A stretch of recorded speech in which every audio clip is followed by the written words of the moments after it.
Okay. सबसे पहले तीनों सोसाइटी की तरफ से तीनों सोसाइटी को शुक्रिया अदा कि आपने हमको यहाँ पे बुलाया और अपना प्रेजेंटेशन देने के लिए बुलाया है। तो we are from today Tuffcons Nirman private limited, TNPL short form में। एंड मैं doctor Nayan Dedia, redevelopment coach and को फाउंडर एंड मैनेजिंग डायरेक्टर हूँ ये कंपनी का। Plus we have engineer Jenil Dedia, he CTO construction management. And we have architect Yash Yalne, so he looks after all architectural and project management. तो हम लोग तीनों आज आपके लिए प्रेजेंटेशन के लिए यहाँ पे हैं। सो आज तक आपकी जो बिल्डिंग्स है, एम आई ऑडिबल लास्ट में एंड इट इज विजिबल? या फाइन, ठीक है। सो अभी तक जो आपकी बिल्डिंग की कहानी रही है, जो रियलिटी है, तो एजिंग स्ट्रक्चर, आपकी बिल्डिंग के स्ट्रक्चर्स जूने पुराने हो रहे हैं, मेंटेनेंस कॉस्ट बढ़ रहे हैं। मार्केट वैल्यू जो जूनी बिल्डिंग में होता है और नई बिल्डिंग, उसमें जमीन आसमान का फर्क होता है। तो वो आपके ओल्ड बिल्डिंग में थोड़ा मार्केट वैल्यू भी थोड़ा कम रहता है। मानसून में हर जगह पे लीकेजेस और नीचे से वापस सीपेजेस, आउटडेटेड इंफ्रास्ट्रक्चर, मतलब पार्किंग थोड़े कम हो जाते हैं, प्रॉपर पार्किंग प्लेस नहीं होती है, क्रैम्प कॉरिडोर्स होते हैं, मतलब एंट्रेंस लॉबी नहीं है, एंड कोई amenities you don't have. And किसी किसी सोसाइटीज का शायद कन्वेंस पेंडिंग होगा या प्रॉपर्टी का नाम अपडेशन का होगा। तो when you go for redevelopment तो आपको क्या मिलता है? एक ब्रांड न्यू फ्लैट, बड़ा फ्लैट आपको मिलता है, प्लस कॉर्पस फंड आपके अकाउंट में आता है, डेडिकेटेड पार्किंग हो जाती है आपकी, जिम हो जाता है, फिटनेस सेंटर, ऐसे बहुत सारे एमिनिटीज जो हो जाते हैं, गार्डन भी अच्छी हो जाएगी। So everything online. या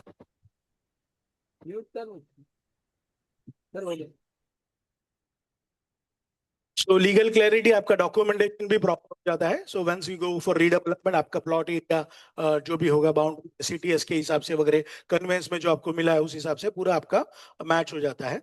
एंड बस यही आपका एक मतलब नया घर आपके लिए रेडी होता है, जो आपके बच्चे भी उसमें, और भी छोटे बच्चे भी इसमें एंजॉय कर पाए एंड इसकी एमिनिटीज एंजॉय कर पाए।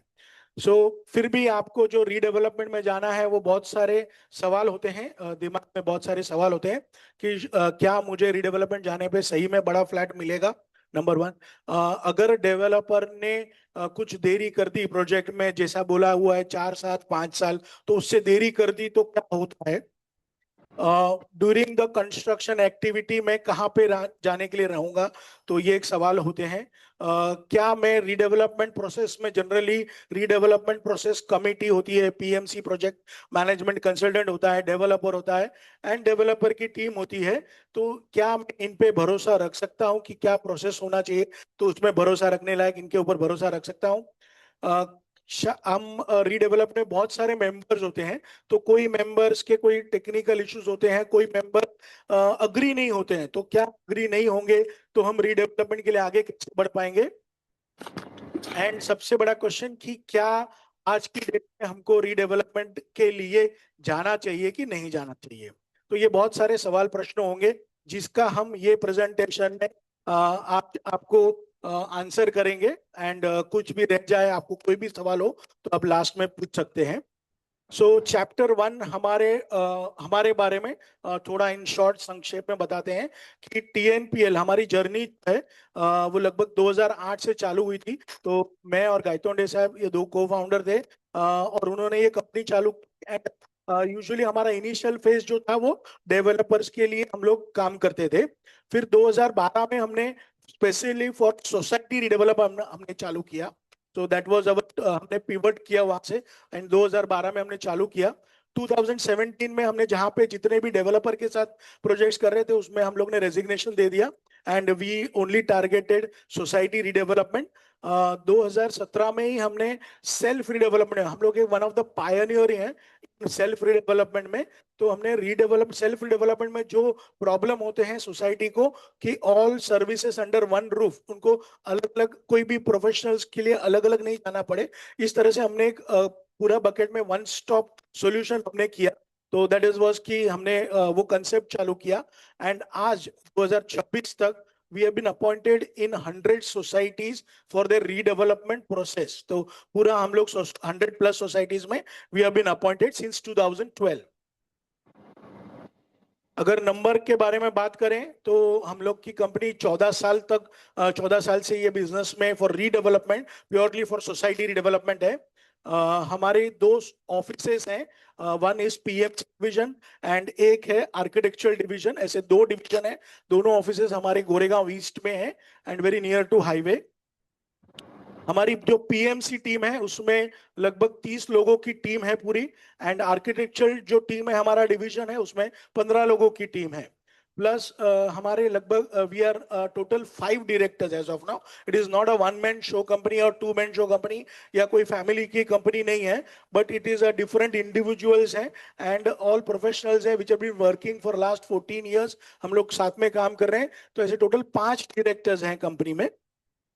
एंड इसके अलावा हमारे 15 कंजोर्शियम है जहाँ पे सॉलिसिटर, एमओएफ ऐसे वगैरह अलग अलग जो प्रोफेशनल्स लगते हैं, तो वो भी हम लोग उनके साथ में we are been attached, so वो 15 कंजोर्शियम है। हम लोग as a PMC and architectural we are been doing 150 projects, उसमें पीएमसी के 100 प्रोजेक्ट्स हैं, प्लस प्रोजेक्ट्स हैं। जो आर्किटेक्चरल डिवीजन के हमारे 50 प्लस प्रोजेक्ट्स हैं, उसमें से 22 प्रोजेक्ट्स आर कंप्लीटेड, डिलीवर किए हैं दोनों PMP division and architectural division में। वी हैव क्लस्टर डेवलपमेंट, जो आपका प्लॉट साइज जितना बड़ा है वैसे हमारे पास total we are doing 8 cluster redevelopment projects. उसमें से जो हमारा हाईएस्ट जो लार्जेस्ट प्लॉट है वो 6 एकड़ का प्लॉट है, which is under one society, and one society का 6 एकड़ का प्लॉट है विच इज 459 मेंबर्स। वो लार्जेस्ट प्लॉट हम लोग एज अ क्लस्टर रीडेवलपमेंट कर रहे हैं। जो लैंड बैंक है हमारा, जो सोसाइटीज के नीचे का जो प्लॉट एरिया है, वो लगभग 58 एकड़ का लैंड बैंक है, एंड इसका जो प्रोजेक्ट कॉस्ट है वो लगभग 17,500 करोड़ का प्रोजेक्ट कॉस्ट है।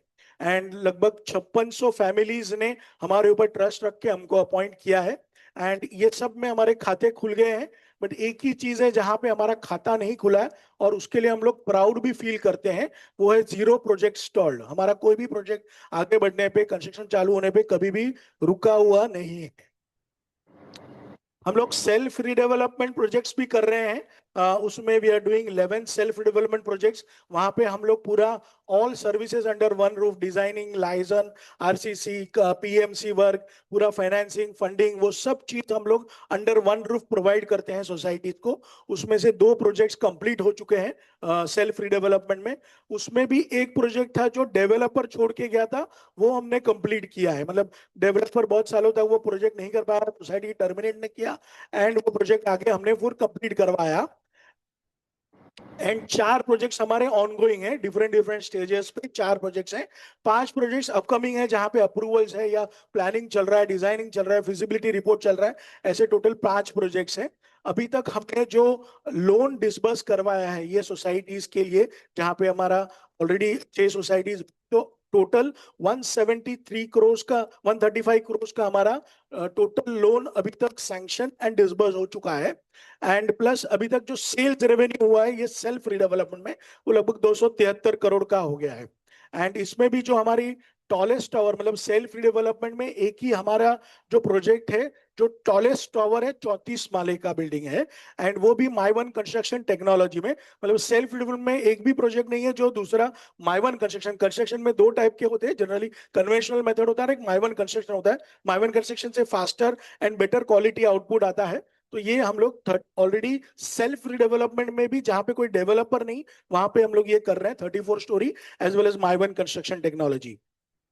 अब हम चैप्टर 2 में आते हैं, आपका रीडेवलपमेंट का प्रोसेस क्या होना चाहिए। तो उसको हमने सिंप्लीफाई किया, स्टेप ए, स्टेप बी, स्टेप सी, इस तरह से ABCDEFG। तो आपका स्टेप बाय स्टेप रीडेवलपमेंट का प्रोसेस क्या होगा, ये आपका रोड मैप होगा, जहां पे आपका अभी फिलहाल जो आप सिचुएशन में हो, ए फॉर अवेकनिंग, मतलब आपका इनिशियल प्रोसेस चालू है, जहां पे आप समझ रहे हैं रीडेवलपमेंट का प्रोसेस कर रहे हैं, पीएमसी को सिलेक्शन करेंगे, फिजिबिलिटी रिपोर्ट निकालेंगे, ये आपका इनिशियल फेज है जिसको हम अवेकनिंग बोलते हैं। सो ए फॉर अवेकनिंग। एक बार आपका फिजिबिलिटी रिपोर्ट निकल जाएगा, सेकेंड स्टेप में आप जाएंगे टेंडरिंग प्रोसेस, तो उसको हम लोग बी फॉर बिडिंग प्रोसेस। तो B, A for awakening, B for bidding. तो इस तरह से बिडिंग प्रोसेस होगा। जहाँ पे टेंडर फ्लोट किया जाएगा, डेवलपर्स उसमें लेंगे टेंडर एंड बिड करेंगे आपको, एंड डेवलपर जितने भी आएंगे उसमें से आपका राउंड्स ऑफ प्रोसेस होंगे एंड उनका इवैल्यूएशन होगा, एंड जो डेवलपर्स आपको सही में जो अच्छा लगता है जनरल बॉडी को, उस तरह से आप उसको सी फॉर चॉइस उसका सिलेक्शन करोगे। तो डेवलपर का आप सिलेक्शन करोगे एंड उस तरह से डेवलपर आपका सिलेक्ट होगा। एक बार डेवलपर सिलेक्ट होने के बाद में आपका डी स्टेप आएगा, D for drafting and designing, कि आपका डेवलपर के साथ में डेवलपमेंट एग्रीमेंट करना है। तो वो डेवलपमेंट एग्रीमेंट और आपका जो डिजाइनिंग होगा, जो आपके प्लान्स बिल्डिंग कैसी बनेगी उसका डिजाइनिंग होगा। तो D for drafting and D for designing, ऐसा ये आपका स्टेज होगा। एक बार आपका ड्राफ्टिंग एंड डिजाइनिंग हो चुका है, एक बार डेवलपर के साथ आप डेवलपमेंट एग्रीमेंट आपका रजिस्टर्ड हो जाता है, उसके बाद डेवलपर को प्लान जो आपने फाइनलाइज किया है वो अप्रूवल के लिए भेजने हैं। तो वो जब अप्रूवल के लिए भेजते हैं उसको बोलते हैं स्टेज ई फॉर एंडोर्समेंट, जहां पे डेवलपर जो आपने प्लान फाइनल किए वही प्लान्स को अप्रूव कराने के लिए भेजेंगे। तो उसके बाद में वो आईओडी लेके आएंगे, आईओडी लेके आने के बाद आपको नोटिस देंगे टू वेकेट। वो वेकेटिंग के बाद में आपका परमानेंट अल्टरनेट अकोमोडेशन अग्रीमेंट, ऐसे आपका इंडिविजुअल एग्रीमेंट बनेगा। जो नए फ्लैट का जो बिल्डिंग में नया प्रपोज बिल्डिंग में बनेगा उसके लिए आपका एग्रीमेंट बनेगा। वो एग्रीमेंट बनने के बाद आपको रेंट का पेमेंट, कॉर्पस का पेमेंट दिया जाएगा एंड आप प्लॉट को वेकेट करोगे। प्लॉट को वेकेट करने के बाद आपका बिल्डिंग डिमोलिश होगी एंड उसके बाद डेवलपर को सीसी मिलती है, तो उसको सीसी मिलेगी। तो जिस दिन से सीसी मिलेगी उस दिन से कंस्ट्रक्शन काम चालू होगा। तो वो प्रोसेस को गिनेंगे हम F for foundation, foundation to completion of the building पूरा। तो ये आपका प्रोसेस होगा पूरा, जहां पे फाउंडेशन होगा, बिल्डिंग का कंस्ट्रक्शन होगा, इंटरनल एमिनिटीज, कॉम्प्लेमेंट्री। तो एफ फॉर फाउंडेशन होगा। एंड एक बार आपका बिल्डिंग कंप्लीट हो चुका, डेवलपर उसके लिए ऑक्यूपेशन भेजेगा। जब ऑक्यूपेशन ऑक्यूपेशन सर्टिफिकेट आ जाएगा आपको इंटीमेशन देगा 45 डेज में, जो भी आप डिसाइड करोगे। तो डेवलपर से आप उसमें वापस आपका जी जी फॉर प्रवेश करोगे, तो उस आपका रिपोजीशन होगा। ये पूरा प्रोसेस है ABCDEFG, जिसमें पूरा सोसाइटी के member, society committee, developer and आपके पीएमसी एंड लीगल इसमें पूरा काम करेंगे। तो ये प्रोसेस हो गया। तो जनरली हमने देखा कि ये प्रोसेस में अगर इतना सिंपल है तो कहाँ पे रीडेवलपमेंट का कंफ्यूजन होता है एंड कहाँ पे वो जहाँ पे हाथ से सरक जाता है। तो उसके लिए आपके बहुत सारे पॉइंट्स हैं जहाँ पे ABCDE हमने पॉइंट जॉट आउट किए हैं कि ये पॉइंट्स को आपको ध्यान में रखने हैं। अगर ये ध्यान में नहीं रखेंगे तो प्रोजेक्ट आपके हाथ से फिसलते जाएगा। तो फिर सबसे पहला है कि आपका अवेयरनेस, आपको पूरा आपके प्लॉट के बारे में अवेयरनेस होना चाहिए। आपका रूल्स एंड रेगुलेशंस आपके प्लॉट पे क्या लगना चाहिए वो आपको प्रॉपरली मालूम होना चाहिए। नंबर कि अगर कोई भी रॉन्ग अजम्पशन हमने ले लिया, कोई भी सोसाइटी या पीएमसी या किसी ने भी, तो पूरा, और डेवलपर ने, तो पूरा प्रोसेस आपका पूरा पैरालाइज हो जाएगा। एंड इस वजह से ही आगे जाके कंफ्यूजन्स बढ़ते जाते हैं। तो उसी तरह से आपको अवेयरनेस प्रॉपरली करवाना है। तो इसके लिए प्रोसेस होता है, 79A प्रोसेस भी है। तो उसके लिए आपको वो गाइडेंस देना चाहिए हर एक चीज में। आपको you have to be informed and आपको कोई भी डिसीजन लेना है तो पूरा इन्फॉर्म होके डिसीजन लेना है। भले 79A कंपल्सरी नहीं है, बट इसके गाइडलाइंस को हम स्टैंडर्ड ऑपरेटिंग प्रोसीजर SOP करके माने तो पूरा इसमें ट्रांसपेरेंसी हो जाएगी एंड फेयर प्रोसीजर होगा आपका रीडेवलपमेंट का। भी आपके बेसिक डिटेल्स, मतलब एक बार पीएमसी को आप अपॉइंट करते हो तो आपको पूरे डॉक्यूमेंटेशन आपके पास पूरे होने चाहिए। जो भी आपके सोसाइटी का कन्वेंस है या बिल्डिंग अप्रूव्ड प्लान्स है, आपके आईओडी, सीसी, ओसीस, जो आपकी पुरानी बिल्डिंग है, मेंबर का डेटा है, ये पूरा सब चीज, हर चीज आपको पहले रेडी रखना पड़ेगा। एंड फिर बाद में आप डेवलपर के पास में जाके टेंडरिंग कर सकते हो। तो आपको बेसिक डिटेल्स पहले जमा करनी होगी।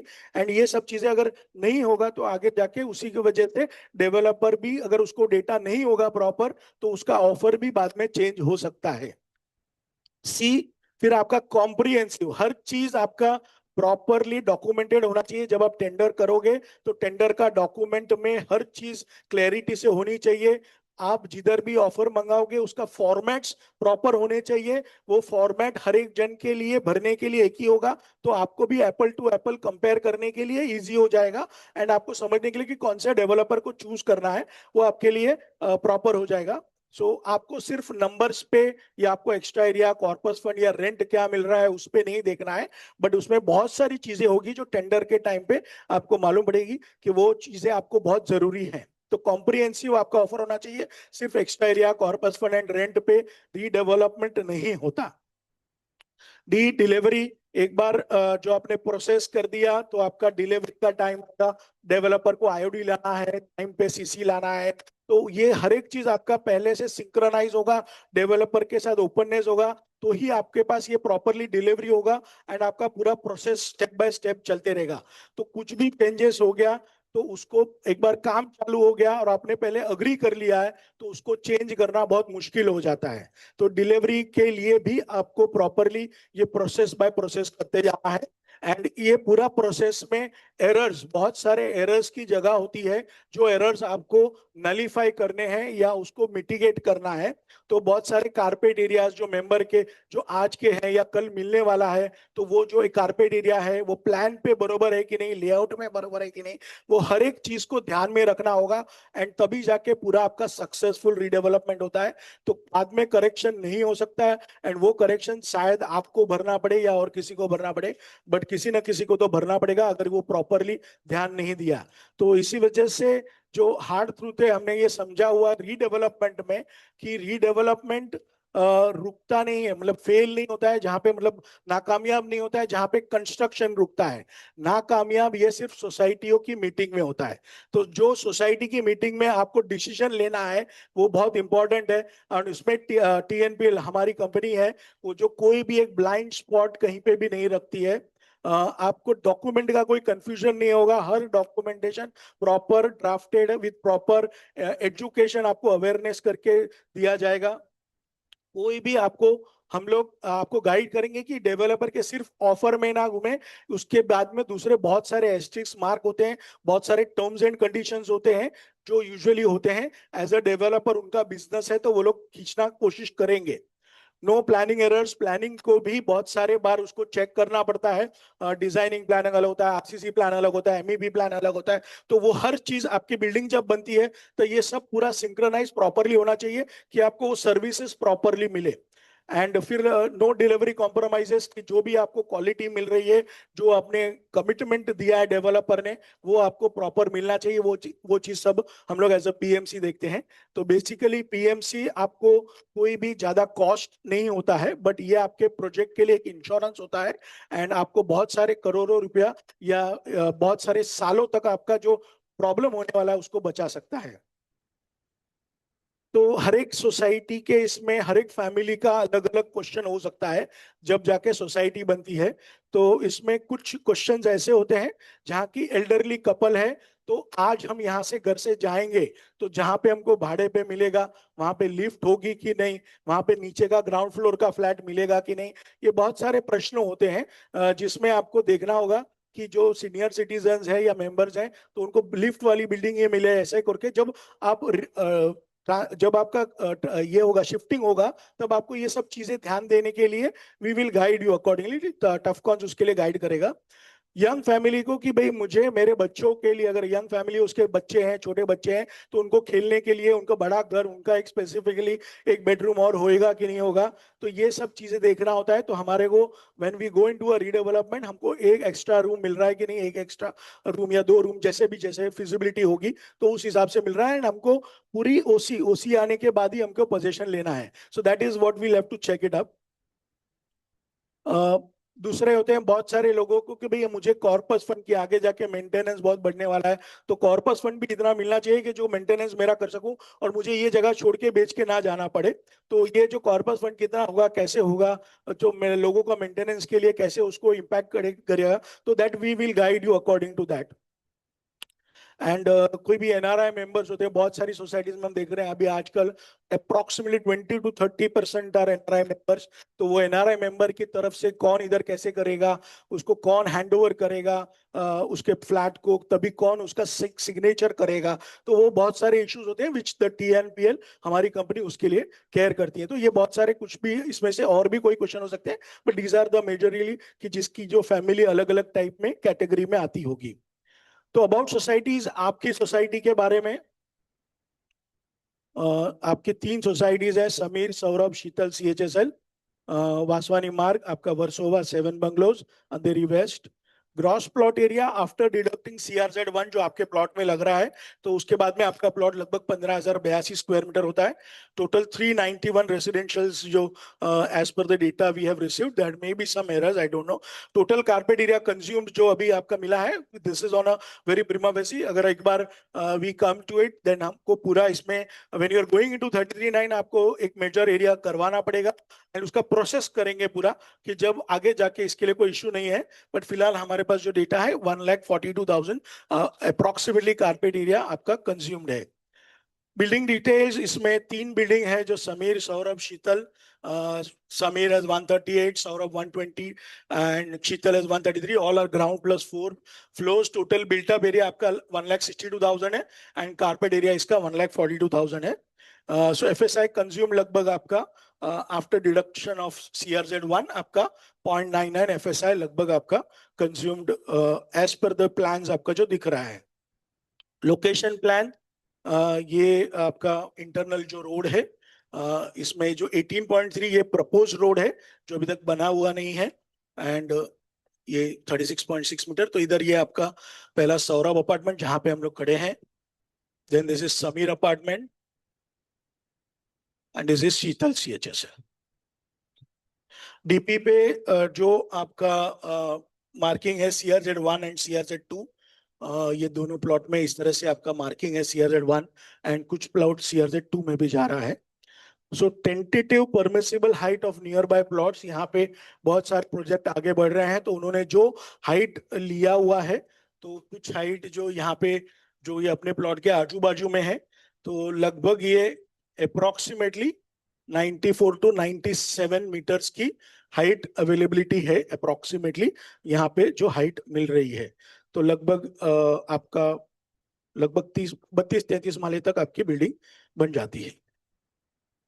प्लॉट एडवांटेज, आपके जो प्लॉट को एडवांटेज है, 18 मीटर का एक प्रपोज रोड है, प्लस मेन रोड से आपका जो इंटरनल रोड आ रहा है 2700, तो 27 मीटर का रोड है, तो 36 मीटर का रोड है। एक्सेप्शनली लोकेशन आपका रेसिडेंशियल लोकेशन, प्राइम लोकेशन है, हाई कनेक्टिविटी है, कनेक्टिविटी वाइज भी ये बेस्ट होने, और भी आगे जाके यहाँ पे जब कोस्टल रोड हो जाएगा तो it will be proper connectivity हो जाएगी। And it's a prime location, residential location जहाँ पे हाई एंड रेसिडेंशियल लोग रहते हैं। तो इस तरह से ये आपका प्रोजेक्ट है। तो ओनली आपका जो इम्पैक्ट है, जो चांद में जैसे बोलते हैं कि एक दाग है, तो CRZ1 एंड CRZ2 का इम्पैक्ट है। तो उसका इम्पैक्ट अपने रीडेवलपमेंट में कैसे होगा आगे, वो हम जानेंगे। चैप्टर 4 प्रोबेबल ऑफर, हमने जस्ट प्रीमा फेसी जो वर्किंग किया हुआ है, तो उसमें DCPR जो हमने कंसिडर किया है वो रेगुलेशन 33(9) क्लस्टर डेवलपमेंट स्कीम, जो कि 18 मीटर एंड अबव का रोड हो एंड सबब में है हमारा, और 6000 स्क्वायर मीटर के ऊपर का है, तो आपको 4 FSI and fungible FSI 1.4 and 5.4 total होता है। इसमें कैलकुलेशन थोड़ा अलग होता है, अगर माड़ा के साथ भी कुछ शेयरिंग करना पड़े, बट वो एज पर एग्जिस्टिंग एरिया आपने कितना अभी यूज किया हुआ है एंड उसमें क्या आपको मिल सकता है, तो उसमें हिसाब से शेयरिंग होता है। And as per amended circular 8 July 2021 को एक नया सर्कुलर आया था रेगुलेशन 33(9) के लिए, तो उसमें से जो भी 12 मीटर के रोड पे भी अभी अलाउड है फॉर क्लस्टर रीडेवलपमेंट, एंड वो क्लस्टर डेवलपमेंट स्कीम में अलाउ हो जाएगा। अजम्पशंस, जब हम रिपोर्ट बनाते हैं तो बहुत सारे चीजों को हमको अजम्पशन करना पड़ता है। So few of the assumptions कि हमने प्लॉट एरिया आपका as per gross plot area 15,082 square metre लिया है आफ्टर डिडक्टिंग CRZ1 का जो एरिया है जहां पे आप डेवलप नहीं कर सकते, तो उस एरिया को हमने माइनस किया हुआ है।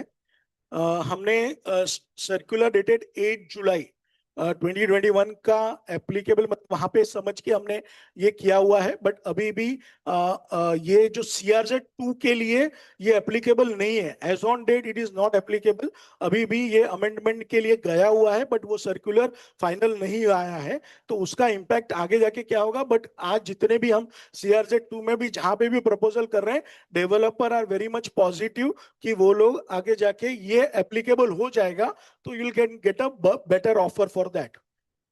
हमने जो रिपोर्ट बनाया है, तो हमने लगभग 45,000 से 55,000 का सेल रेट अज्यूम करके बनाया कि यहाँ पे हाई एंड रेसिडेंशियल बनेगा, प्रॉपर बजट एमिनिटीज के साथ में बनेगा। तो उस हिसाब से हमने फिर भी मार्केट ड्रिवन है, डेवलपर टू डेवलपर ये डिपेंड करता है।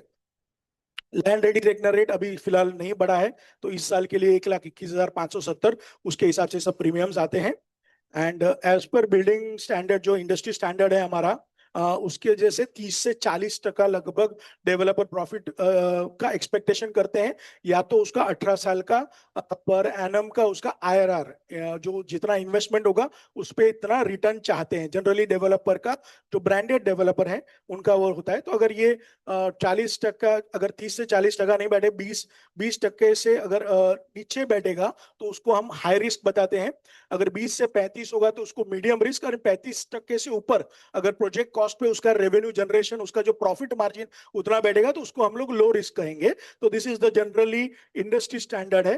तो उस वजह से ये प्रोजेक्ट में क्या फिजिबिलिटी बैठेगी, it can be understood. So the probable offer जो इसमें दिखाया गया है, ये प्रिलिमिनरी टेंटेटिव स्टडी है।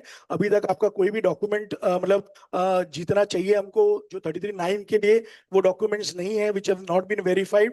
एंड जो फाइनल ऑफर होगा, फिर भी PMC देने के बाद में भी डेवलपर ही आपको फाइनल ऑफर देगा, बट वो ऑफर के साथ बहुत सारे टर्म्स एंड कंडीशन होती है, वो भी हमको चेक करनी होती है। सो probable offer summary, just for your understanding, कि अगर 45 से 55,000 का सेल रेट हो, तो आपको 1,000 से 3,000 का पर स्क्वायर फीट का कॉर्पस फंड आप कर सकते हैं। रेंट आपका जो मार्केट रेंट होगा 120 to 150 rupees per square feet, 5% increment per year. Car parking, one surface car parking सबको, सब मेंबर्स को मिलेगी। So one surface car parking per unit. Rent brokerage, 1 month rent brokerage per annum, and shifting charges, जो 1 month का rent होगा उतना ही आपको shifting charges मिलेगा। प्लस कंस्ट्रक्शन कंप्लीशन पीरियड लगभग 40 to 48 मंथ्स लगेगा, एंड रेंट पीरियड उसके लिए प्रोजेक्ट कंप्लीशन होगा तो शायद फेज वाइज होगा, तो it may take around 4 to 5 years to complete the whole project of the this project total. And जो additional area what you can expect, different different है, क्योंकि लोअर फ्लैट एरियाज के लिए अलग है, but you can expect 65 to 80%, whereas minimum carpet area आपका 600 से 650 पर स्क्वायर फीट, जो मिनिमम एरिया होगा जिसके छोटे यूनिट्स हैं उनके लिए। फिर भी देर इज वन, CRZ 2 का इम्प्लीकेशन क्या है। We are been very honest कि हम जो भी है वो फैक्ट बताते हैं। टफकॉन्स का नाम ही इसके लिए टफ है, टफ कंसल्टेंट्स, उसी वजह से। सो दैट इज CRZ 2 इम्प्लीकेशन क्या हो सकता है। सो दैट इज व्हाट कि मिनिमम कार्पेट एरिया कैलकुलेशन अगर करेंगे, तो आपका अगर 8 जुलाई 2021 का सर्कुलर अगर होगा, अगर आपका कोई minimum carpet area 376 square feet से कम होगा, तो आपको 376 पे इंसेंटिव 20%, उसके बाद में इंसेंटिव एरिया 75, तो टोटल मिला के आपका 451 हो गया। 451 के बाद में आपका बिल्टअप एरिया, जो उसको बिल्टअप एरिया कन्वर्ट करते हैं, वो 541, एंड उसके ऊपर फंजिबल FSI 189, तो लगभग 730। तो आपका अगर रेरा कारपेट एरिया में आप गिनती करेंगे, तो ये लगभग 660 स्क्वायर फीट तक जाता है, जिसमें डेवलपर अपनी जेब से कुछ भी नहीं देता है, ये स्कीम में, पॉलिसी में ही इनबिल्ट है। इसी तरह से अगर किसी का 500, मतलब 35 मीटर से ऊपर, 376 से ऊपर का समझो किसी का घर 500 स्क्वायर फीट का है, उसको 20%, मतलब 100 स्क्वायर फीट एक्स्ट्रा मिलेगा, तो आपका 600 हो गया। उसको बिल्टअप एरिया में, मतलब वॉल के साथ में बिल्टअप एरिया होता है, तो उसको अगर गिनती करेंगे तो 720 हो जाएगा। उसके ऊपर 35% फंजिबल करेंगे तो 252, एंड एलिजिबल बिल्टअप एरिया उसके लिए 972। अगर उसको रेरा कारपेट में करेंगे कन्वर्ट, तो 884। तो ये लगभग आपका 77% एक्स्ट्रा एरिया आपका हो जाता है. So this is a tentative calculation as per the thumb rule. जो थंब रूल के हिसाब से again it differs to feasibility to feasibility.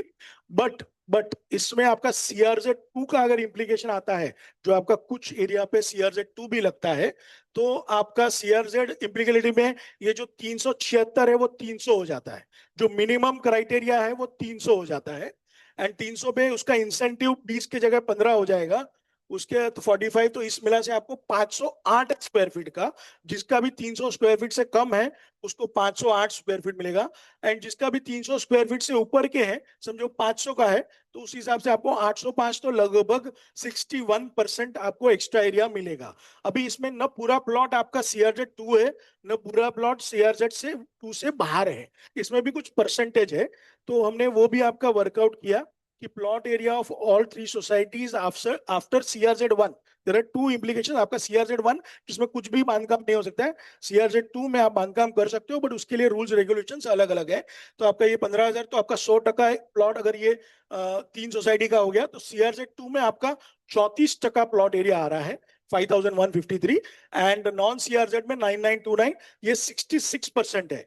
तो आपका जितना भी ऑफर होगा, जैसे हमने ये पहले वाले स्कीम में देखा, स्लाइड्स में देखा, ये 34% इस पे इम्प्लीकेबल होगा एंड इस पे 66 होगा. तो ये अगेन कि आज की डेट में ये है. फिर भी ये जो सर्कुलर है विच इज ऑलरेडी भी इनटू भी प्रोसेस में है, जो ऑलरेडी यूडी के पास में है. एंड ये वी आर एक्सपेक्टिंग कि वो कभी भी आ जाए. हमारा दूसरा एक प्रोजेक्ट है पेडर रोड में, उसमें भी सेम इम्पैक्ट आ रहा है. So we are going with this only कि ये ही आगे जाके अगले 5 से 6 महीनों में हो सकता है. बट नहीं होगा तो भी क्या होगा, ये आपको समझना जरूरी है. Because everything is black and white में क्या है आज की डेट में. तो ये आपका सिचुएशन है. 34% आपका CRZ 2 में है एंड 66% आपका नॉन CRZ एरिया है. तो जो डिफरेंस है वापस इसमें समझते हैं. मिनिमम कारपेट एरिया अगर आपका CRZ 2 पे ये अगर सर्कुलर इंप्लीमेंट हो जाता है तो 376 हो जाएगा.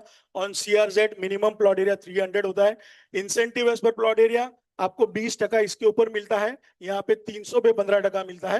एंड जो डेवलपर जो टोटल आपको इस कैलकुलेशन के हिसाब से जो आपको ऑफर करते हैं, तो इसमें 110% मिलता है, जहां पे डेवलपर को यहाँ पे 80% मिलेगा. मतलब जो आपको अगर 1 लाख फुट बना के देगा तो उसको 80,000 स्क्वायर फीट मिलेगा. यहाँ पे 1 लाख फुट बना के देगा तो उसको 1,10,000 स्क्वायर फीट सेल के लिए मिलेगा.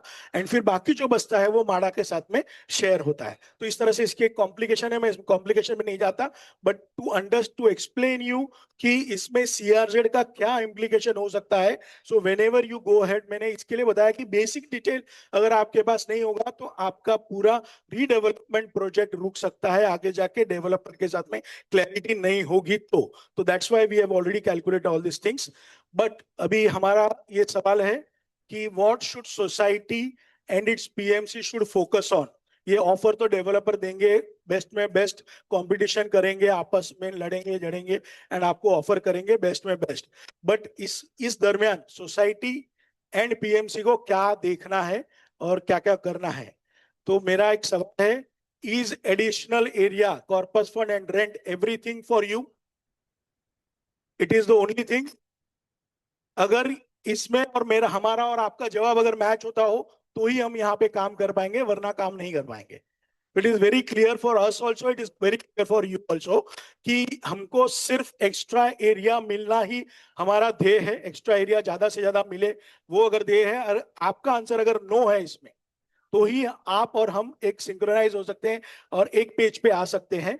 तो maximum area, maximising area is not the optimal strategy. हमारी स्ट्रेटेजी नहीं होना, एक वन ऑफ द फैक्टर होना चाहिए, बट द ओनली फैक्टर नहीं होना चाहिए.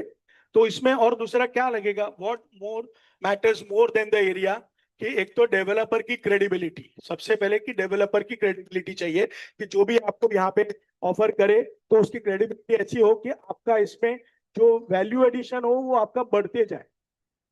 सेकंड, उसके फाइनेंशियल सेफगार्ड्स अच्छे होने चाहिए. उसका मतलब फाइनेंशियल उसका कैपेसिटी होनी चाहिए प्रोजेक्ट कंप्लीट करने के लिए, उसके पास इतना फाइनेंस होना चाहिए. ट्रैक रिकॉर्ड उसका पीछे का अच्छा होना चाहिए कि जो उसका रिलेशनशिप है हर एक जन के साथ में अच्छा होना चाहिए. ट्रैक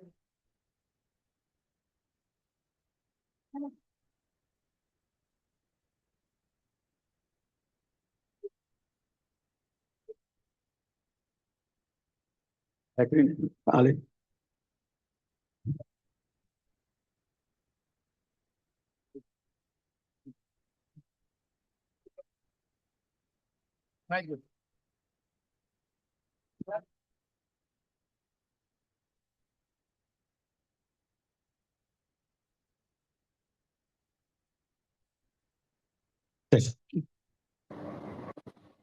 सो ट्रैक रिकॉर्ड बहुत इंपॉर्टेंट है।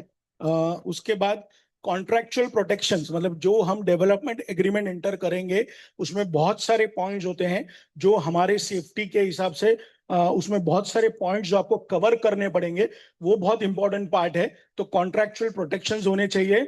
एग्जीक्यूशन कैपेबिलिटी, मतलब इतना अगर बड़ा प्रोजेक्ट लेना है डेवलपर को तो वो एग्जीक्यूट भी कर पाए, उसके पास उतनी टीम स्ट्रेंथ होनी चाहिए जो वो प्रोजेक्ट पूरा कंप्लीट कर पाए। एंड जो क्वालिटी हमको कमिटमेंट दिया हुआ है वो क्वालिटी में भी काम करके देना चाहिए। So everything, all this parameters को हमको देखना है। उसमें बहुत सारे अलग अलग पैरामीटर्स आएंगे जो हम आगे जाके देखेंगे। तो ये सब चीजें देखनी है, सिर्फ डेवलपर का extra area, corpus fund and rent नहीं देखना है। ये जनरली सोसाइटी एंड पीएमसी का काम होना चाहिए। डेवलपर तो आएंगे, वो अपना बिजनेस देने के लिए आपको बहुत कुछ ऑफर करेंगे, बट इसमें अपने को क्या देखना है वो सब चीज हमारे को पहले से मालूम होनी चाहिए। इसमें भी जो कॉन्ट्रैक्चुअल ऑब्लिगेशंस हैं उसमें हम लोग basically we see to it कि हमारा जो 7 नॉन निगोशिएबल पूरे इनपुट्स होते हैं हर एक टेंडर में एंड डेवलपमेंट एग्रीमेंट में, वो हम लोग टीएनपीएल डालते ही हैं। कोई भी प्रोजेक्ट में अगर टेंडर है या उसका डेवलपमेंट एग्रीमेंट जब आप बनाते हो तो कॉन्ट्रैक्ट बनाते हो तो उसमें 7 चीजें जो बहुत जरूरी है ये आपके प्रोटेक्शन के लिए। सो इसमें से कोई भी वर्बल कमिटमेंट नहीं चलेगा। कोई भी सिर्फ प्रेजेंटेशन में डेवलपर ने बोल दिया तो उसके पे भरोसा नहीं करना है। ये पूरा हर चीज tender document and development agreement में आना चाहिए। तो वन है एफएसआई लोडेड, जो भी आपके प्रोजेक्ट का एफएसआई है वो डेवलपर ने आपने विकेटिंग करने से पहले लोड करना चाहिए। बाद में आस्ते आस्ते लेगा, वैसा नहीं चलना चाहिए। पहले पूरा लोड करो एंड फिर बाद में आप अपनी घर की चाबी दीजिए, विकेट करिए। सेकेंड है सिक्योरिटी, बैंक गारंटी है, सिक्योर्ड एरिया है एंड सिक्योरिटी अमाउंट है। ये तीनों का कॉम्बिनेशन में पूरा जो आपके मेंबर का जो प्रोटेक्शन होता है वो उस तरह से इसका प्रोटेक्शन लेना होगा। तो security area, bank guarantee and security amount, ये तीनों चीजें लेनी है सेकेंड नंबर पे। थर्ड नंबर बिडिंग, जो आपका टाइमलाइंस है, पूरा प्रोजेक्ट का जो टाइमलाइंस है वो भी पहले से प्री डिसाइडेड होना चाहिए। ऐसा नहीं कि डेवलपर ने एक बार रख के ले लिया एंड बाद में खाली नहीं करा रहा है, खाली करा दिया फिर बिल्डिंग आराम से बनती जा रही है। तो इसका हर एक चीज का, हर एक प्रोसीजर का टाइमलाइंस होना बहुत जरूरी है रीडेवलपमेंट में। तो उसका पूरा प्रोसेस होना चाहिए जो डेवलपर ने अग्री करना चाहिए और हमने अग्री करना चाहिए। तो ये एक टाइमलाइंस होना चाहिए, वो फिक्स होना चाहिए, बाइंडिंग टाइमलाइंस। अगर ये टाइमलाइन से कहीं पे भी मिस हो गया डेवलपर का कामकाज तो इसमें डिले पेनल्टीज भी होनी चाहिए कि डेवलपर के ऊपर कुछ डेटरेंट होगा तो वो जाके काम करेगा उसमें। तो प्रॉपरली पेनल्टीज हर एक सिचुएशन में माइलस्टोन्स पे होनी चाहिए प्रॉपरली। तो ये डिले पेनल्टीज होनी चाहिए। फिर इसके बाद में स्पेसिफिकेशन लॉक, मतलब जितना भी हमको जो भी चाहिए, हमको एम्यूनिटीज चाहिए, जो भी हमको इंटरनल एम्यूनिटीज चाहिए, कॉमन एम्यूनिटीज चाहिए, कंस्ट्रक्शन स्पेसिफिकेशंस चाहिए, कितनी क्वांटिटी में चाहिए, क्या क्वालिटी में चाहिए, क्या ब्रांड चाहिए, वो हर चीज पहले से ही डिसाइड होनी चाहिए। तो ये सब होने के बाद में ही we should select the developer. Sixth item है कि कहीं पे भी डिस्प्यूट हो गया तो वो डिस्प्यूट का रास्ता होना चाहिए। एक बार हम डेवलपमेंट एग्रीमेंट में एंटर हो चुके तो उसमें से बाहर जाने का भी रास्ता होना चाहिए। तो ये बहुत सा इंपॉर्टेंट पार्ट है कि अगर कोई चीज में कहीं पे रुकावट आ गई तो उसको आगे कैसे बढ़ाया जाएगा, ये डेवलपमेंट एग्रीमेंट में होना चाहिए। नहीं तो जनरली ये करना है डेवलपर को, बट अगर ये नहीं करेगा यदि तो क्या होगा, इसका भी सोल्यूशन होना चाहिए।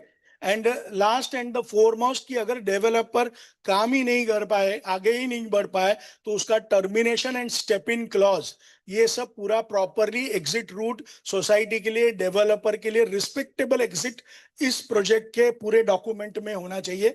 तो ये 7 चीजें हैं जो इसमें से अगर एक भी चीज आगे पीछे भी हो गई तो ये पूरा प्रोजेक्ट को पैरालाइज कर देगी, एंड ये पूरा आपको या तो करोड़ों में आपको नुकसान पहुंचाएगा, या तो आपको बहुत टाइम तक, सालों तक उसका वेट करना पड़ेगा। तो ये सातों चीज बहुत इंपॉर्टेंट है, जो as a टफकॉन्स Nirman private limited हम लोग आपके लिए सब पूरा बाइंडिंग करते हैं। इसमें बहुत सारे सब सब टर्म्स भी होते हैं जो हम लोग आगे जाके means well we put it across the tender development agreement, ये सब में हमारा काम आता है।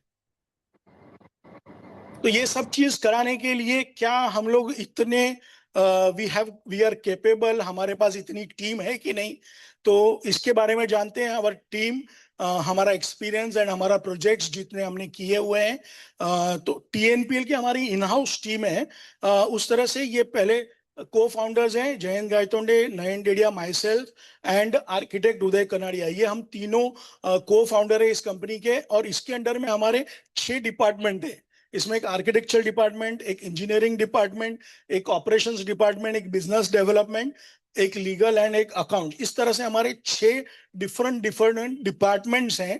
एंड वो हर एक डिपार्टमेंट को हेड करने वाले अलग अलग लोग हैं। जैसे आर्किटेक्चर एंड लाइजन, हमारे आर्किटेक्ट उदय कनाडिया जो डायरेक्टर हैं, वो डिजाइनिंग एंड लाइजन दोनों देखते हैं। उनके अंडर में 7 आर्किटेक्ट हैं और 8 दूसरे स्टाफ है जो फॉलोअप करता है, जो 7-12 प्रॉपर्टी कार्ड इसमें वगैरह जाने के लिए, बीएमसी में जाने के लिए, उधर कहीं ना कहीं पर फॉलोअप करने के लिए वो लगते हैं, प्लस जो ऑटो कैड ड्राइंग्स बनाते हैं। तो वैसे जो हमारे पास टोटल 8 लोग, तो 15 लोगों की टीम है जो आर्किटेक्चर डिपार्टमेंट में है।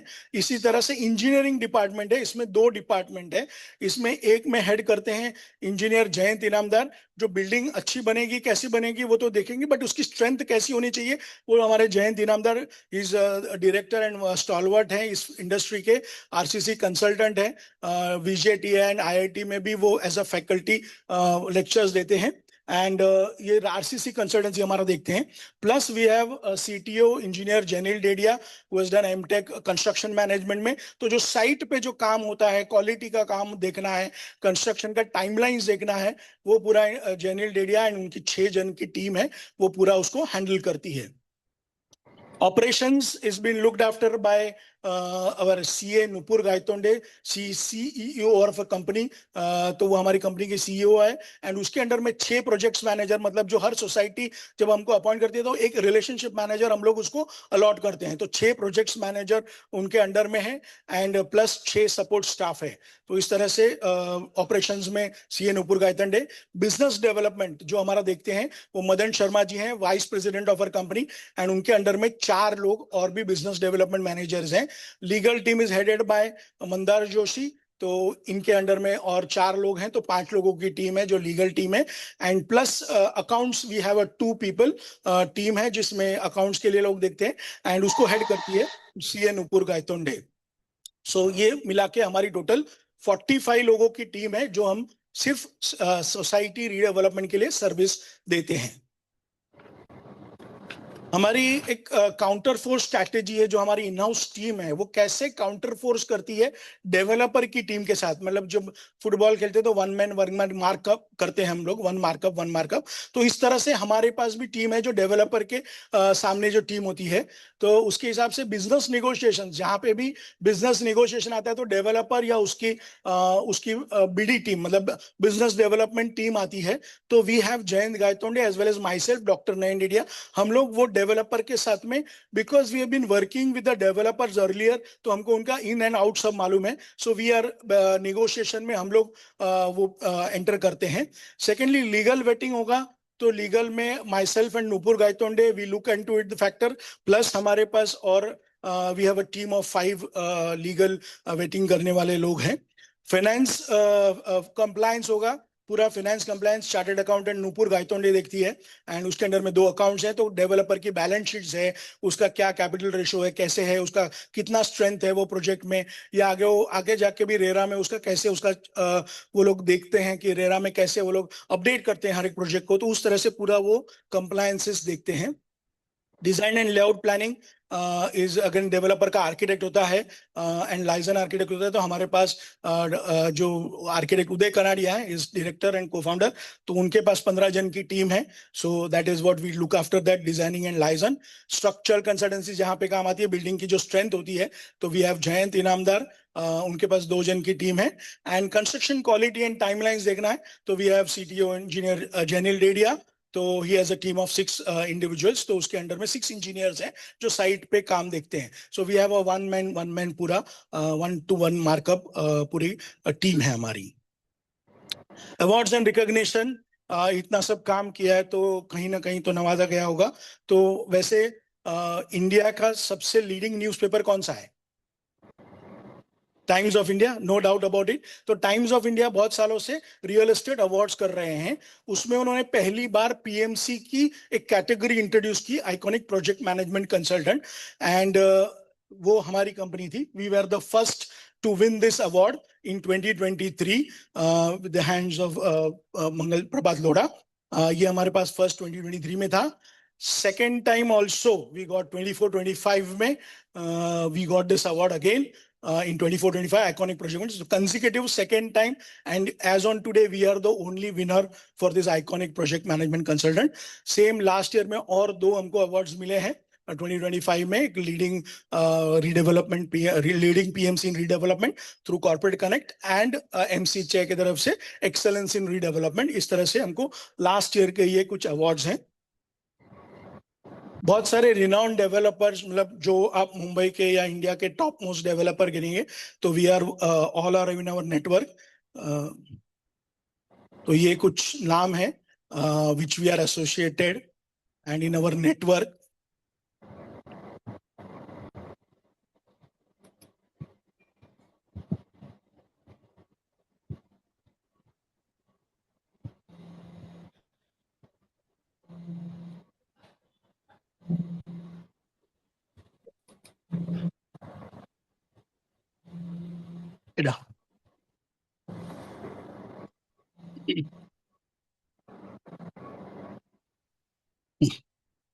सो कुछ जो प्रोजेक्ट्स हैं हमारे as a completed projects as PMC,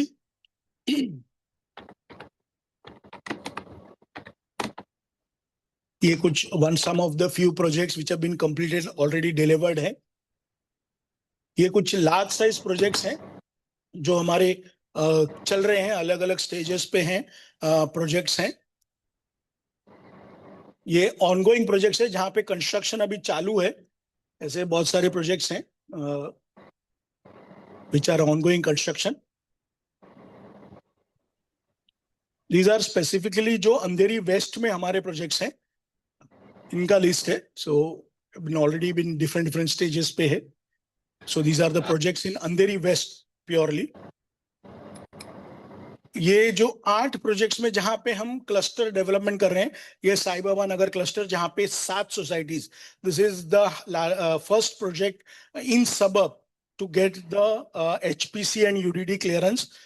Mahindra life space वहां पे डेवलपर हैं and it is now approvals final होके अभी वेकेटिंग का स्टेज चालू है.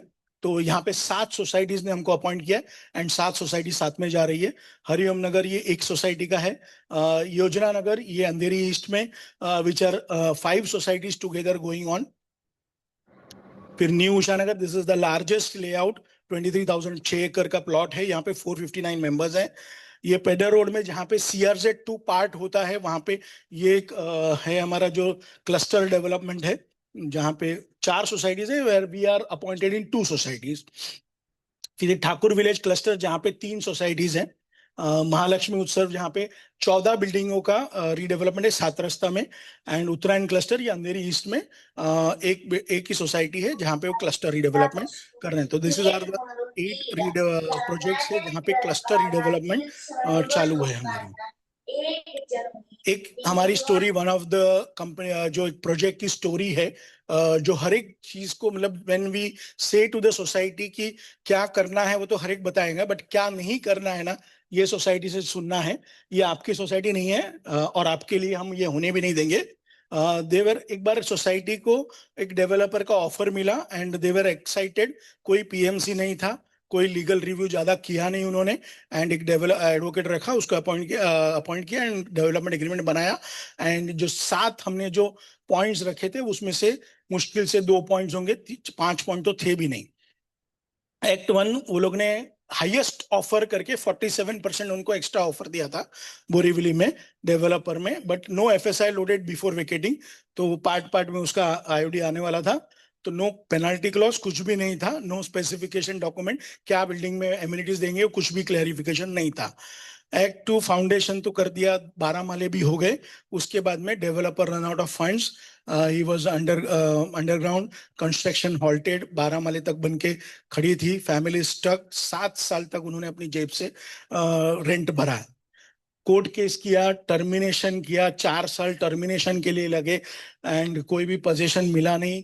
देयर आफ्टर मतलब उनको ये वेट करना पड़ा 6 साल। उसके बाद में they came to us after the covid, उन्होंने हमारे पास आए, फिर हमने उनका पूरा रिस्ट्रक्चरिंग किया एंड रिस्ट्रक्चरिंग करने के बाद में सबको हिट आया थोड़ा बहुत, उनको सबको लेना पड़ा कि इन्वेस्टमेंट करना पड़ा, उनको रेंट नहीं मिला एंड हमने कॉन्ट्रैक्टर बार्टर में करवा के दिया एंड सेल्फ डेवलपमेंट के थ्रू ये प्रोजेक्ट पूरा कंप्लीट किया एंड अगले 10 माले हमने 13 महीने में कंप्लीट करके उनको वसील दिया। It is not a very good quality project क्योंकि ऑलरेडी वो काम हो चुका था, but this is one of the case where हर सोसाइटी को एक सीख लेनी चाहिए कि हमको क्या क्या करना चाहिए, नहीं उसकी चेकलिस्ट होनी चाहिए जो हम लोग आपके लिए करके देंगे कि ये चीजें तो हमको जब रीडेवलपमेंट करेंगे तो हमको नहीं करनी है।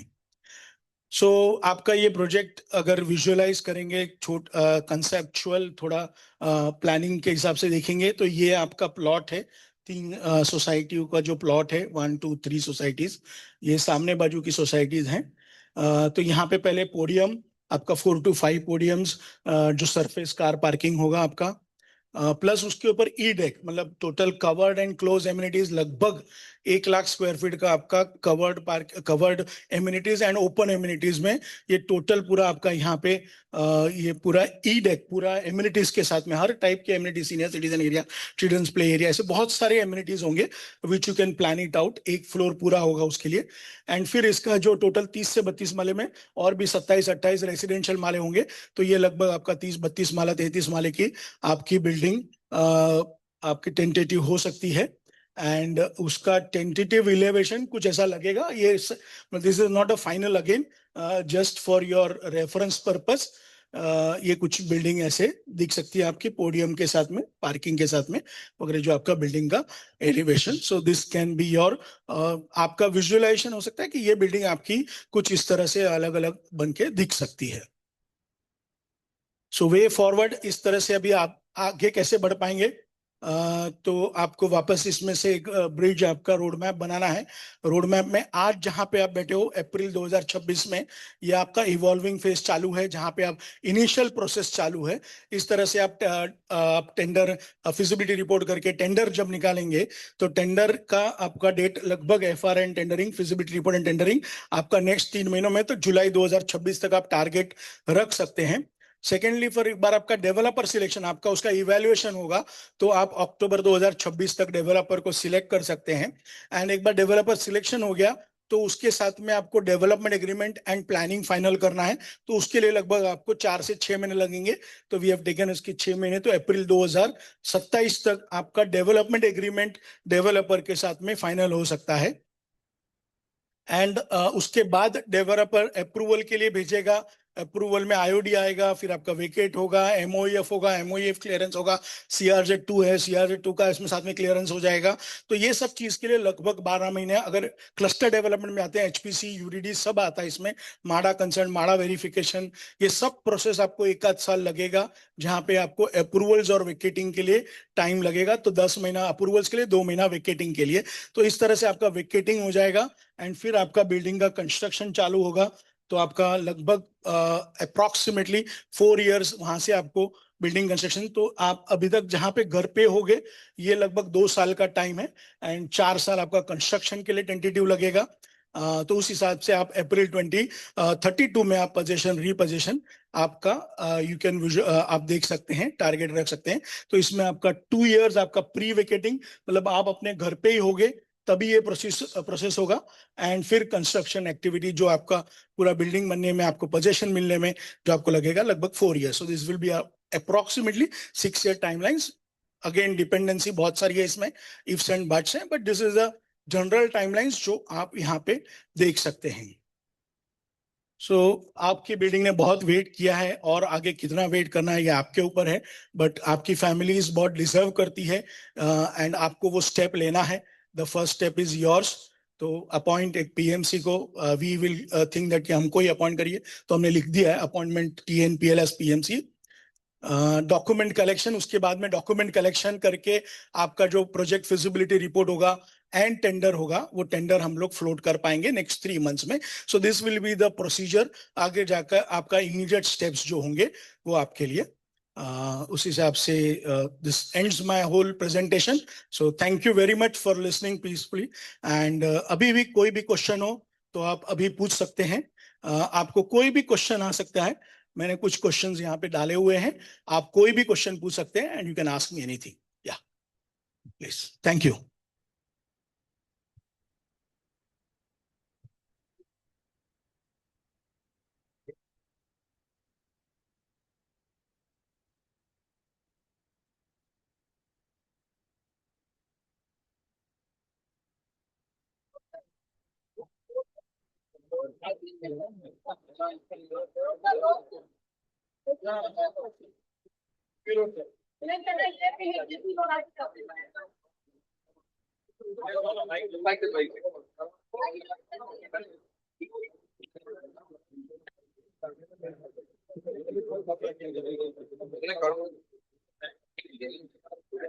तीन है ना हमारे, check check.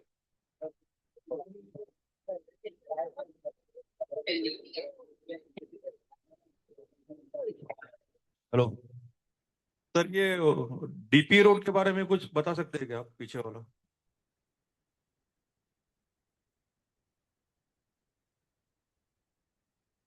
As per DP ये प्रपोज्ड 18 मीटर का रोड है। तो जब भी आप डेवलपमेंट के लिए जाएंगे तो आपको वो डीपी रोड मेंटेन करना पड़ेगा। एटलीस्ट मिनिमम ऑफ 12 मीटर का हमारे पास ओपन होना चाहिए। तो ये एक सिनारियो होगा which for to approve the cluster development, आपके लिए वो वन ऑफ द रिक्वायरमेंट है। सेकंड, आपका पास ऑप्शन है कि आपका 36 मीटर का रोड है आगे अपना जेपी रोड, तो वहां से ये अपना 9 मीटर का आपका इंटरनल रोड है।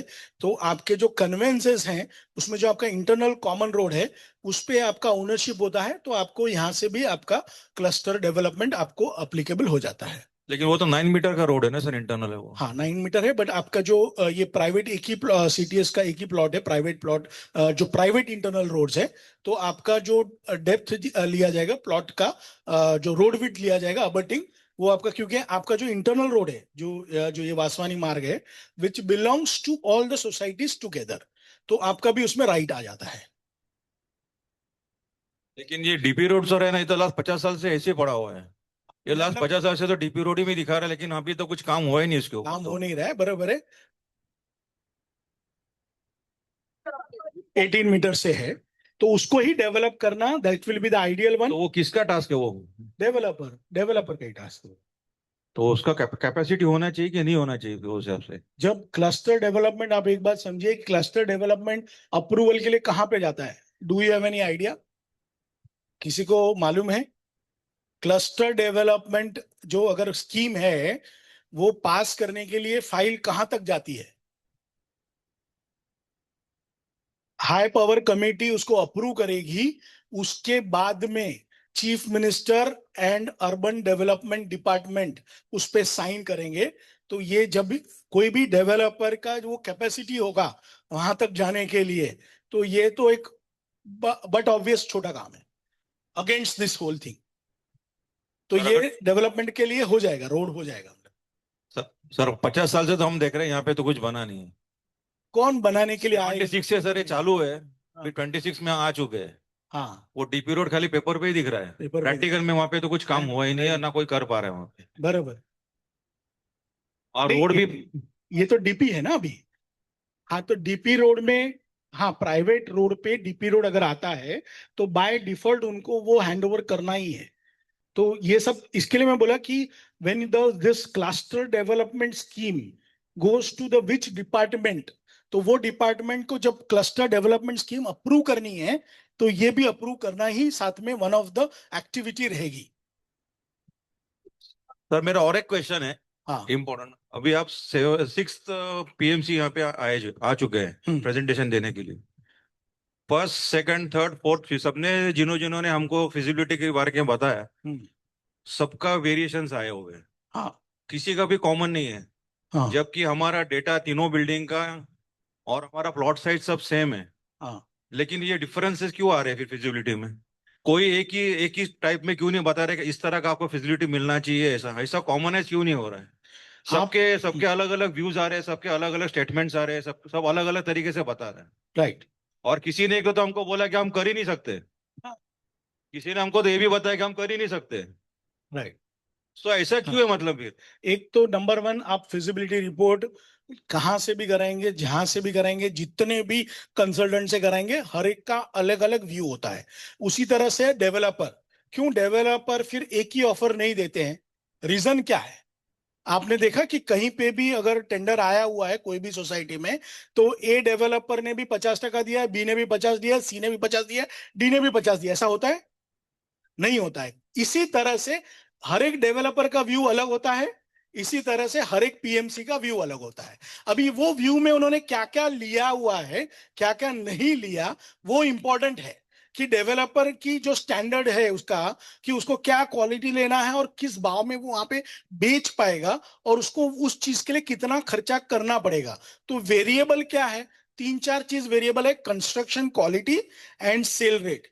ये दो वेरिएबल्स हैं, बाकी कुछ भी वेरिएबल नहीं है स्पेसिफिकली। अगर ये दो चीज को अगर निकाल दीजिए, और मेन चीज जो भी फर्क आएगा वो दोनों पे ही आएगा।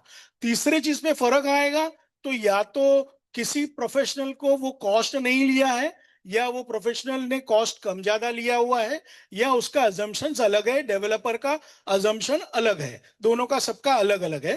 तो ये बाय डिफॉल्ट है कि हर एक जन का अलग अलग होना वाजबी है। थोड़ा बहुत इधर उधर फर्क हो सकता है, किसी का व्यू अलग हो सकता है, किसी का व्यू अलग हो सकता है। जैसे हमने अभी लोखंड वाला में, जैसे आपका ये रोड का बात कर रहे हैं ना, वो 9 मीटर का तो रोड था, बट लोखंड वाला में क्रॉस रेल नंबर 2, वहां पे जो डेवलपमेंट अभी जो चल रहा है हमारा, ऑलरेडी बिल्डिंग खाली हो चुकी है, अभी बिल्डिंग आगे बढ़ चुकी है। तो वहां पे 9 मीटर का रोड था। हमने वो तभी सोसाइटी को बोला था कि इनके यहाँ पे प्लॉट पे 12 मीटर का रोड हो सकता है, we were the only PMC, and वो आज हो चुका है।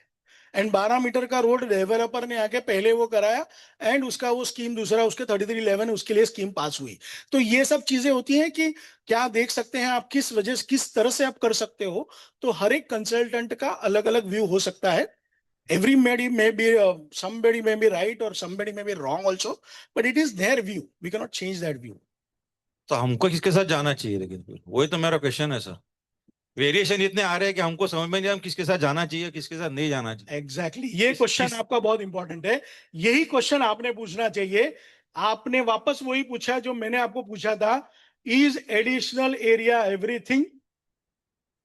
नो। तो जो आपके लिए पीएमसी क्या काम कर सकता है, आपको टेबल पे क्या लेके आ सकता है, आपकी सेफगार्ड क्या लेके आ सकता है, आपके लिए बेस्ट में बेस्ट एम्यूनिटीज, वो best transparency, fair and transparent procedure कराना है, वो कौन कर सकता है, उसका देखिए। मैं तो यही बोल रहा हूं कि ऑफर आप देखिए मत, पीएमसी देने वाला नहीं, अपनी जेब से कोई पीएमसी नहीं देने वाला है, डेवलपर ही ऑफर देने वाला है। बट डेवलपर जो ऑफर दे रहा है उसको आप चेक करिए कि वो सब बाकी टर्म्स एंड कंडीशन पूरी बिल्डिंग बनने तक आपको चैन की नींद आए रोज रात को जात सोने के टाइम पे, वो आपको आए, वो देखिए। और उसके लिए आपका कौन सा पीएमसी है, अगर उसमें से कौन सा बेस्ट पीएमसी है, हम है तो हमको करिए, हमारे से कोई बेस्ट है तो उसको भी करिए। We don't mind that, it is part of the game.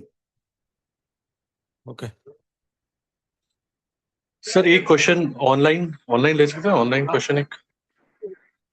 Hello hello hello hello. This road is in CRZ1 and in mangroves. So whether still the road can be made by the appropriate authority, yes, we'll get the permission. Yes, CRZ आपका DP में है। सो DP road आपका बनना ही है यहाँ पे। आज जैसे सर बोल रहे हैं 50 साल से नहीं बना, बट अभी ये डेवलपमेंट अगर आपका हो रहा है तो डेवलपर ये आपका कंडीशन पे उसको करना है, करवा के लेना ही पड़ेगा। तो ही उसका अप्रूव स्कीम बेटर होगी, बेटर पॉलिसी होगा, उसका बेटर रोड विड्थ आएगा, तो बेटर एक्सपोजर होगा, उसके प्रोजेक्ट का भी अच्छा आएगा। बट CRZ1 में जितना आपका प्लॉट है उतने पे आप डेवलपमेंट नहीं कर सकते, वो आपको छोड़ना पड़ेगा as it is.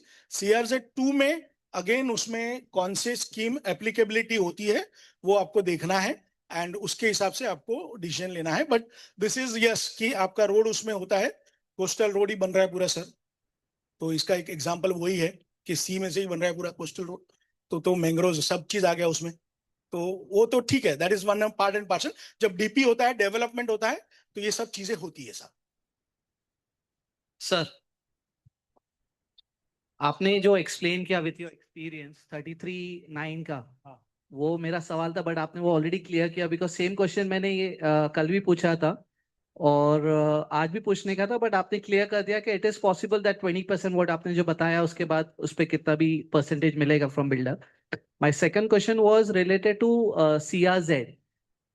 With your experience, जैसे आपने क्लस्टर में बताया, तो ये चैलेंजेस CRZ1 एंड CRZ2 का कौन सा एक्सपीरियंस है आप जो शेयर करना चाहेंगे?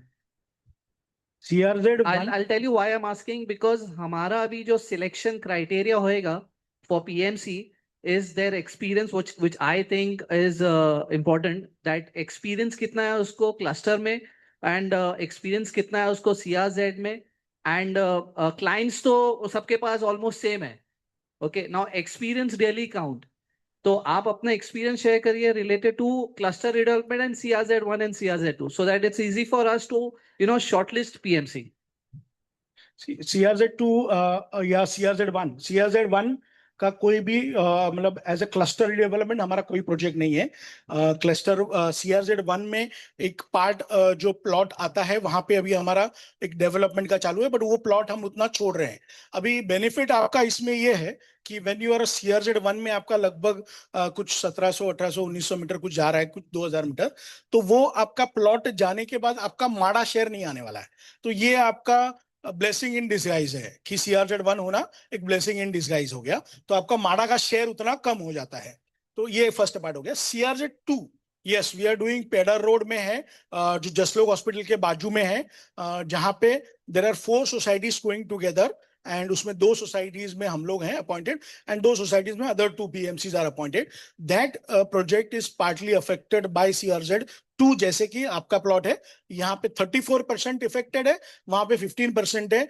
Already 5 biggest developers of the country जो है मुंबई के हैं, जो रीडेवलपमेंट कर रहे हैं, वो वहां पे बिड कर रहे हैं already. And with in the ये चीज के भाई CRZ2 का अगर इंप्लीकेशन होगा तो क्या ऑफर होगा।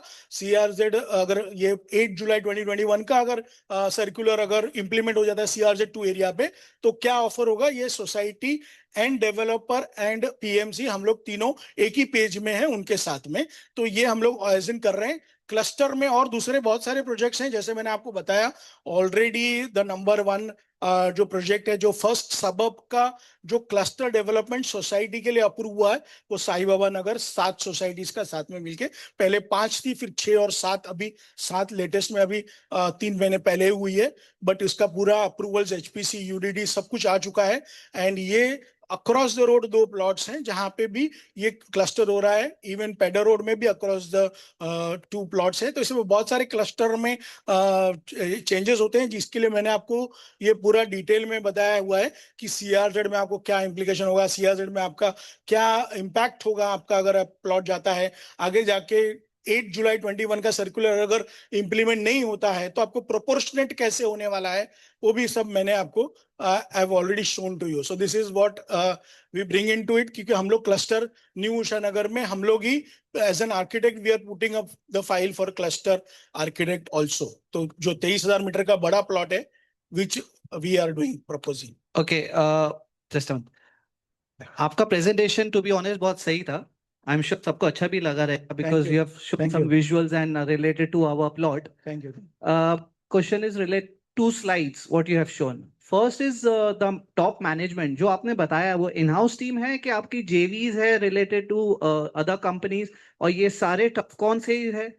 प्योर एसोसिएट्स है कि एवरीबडी। जो 5 डायरेक्टर्स हैं वो डायरेक्टर्स हैं कंपनी के। टफकॉन्स निर्माण प्राइवेट लिमिटेड में 5 डायरेक्टर्स हैं। एंड जो हमारी दूसरी टीम है, लगभग वी हैव अराउंड 30 की टीम है which are working with us, and 15 architects and जो other staff है, so total 45 की टीम हमारी इन हाउस है। we have in-house team। Okay, and last question, sorry. आपके स्लाइड्स में आपने जो R&D किया था related to height restrictions, You have shown examples of the nearby buildings.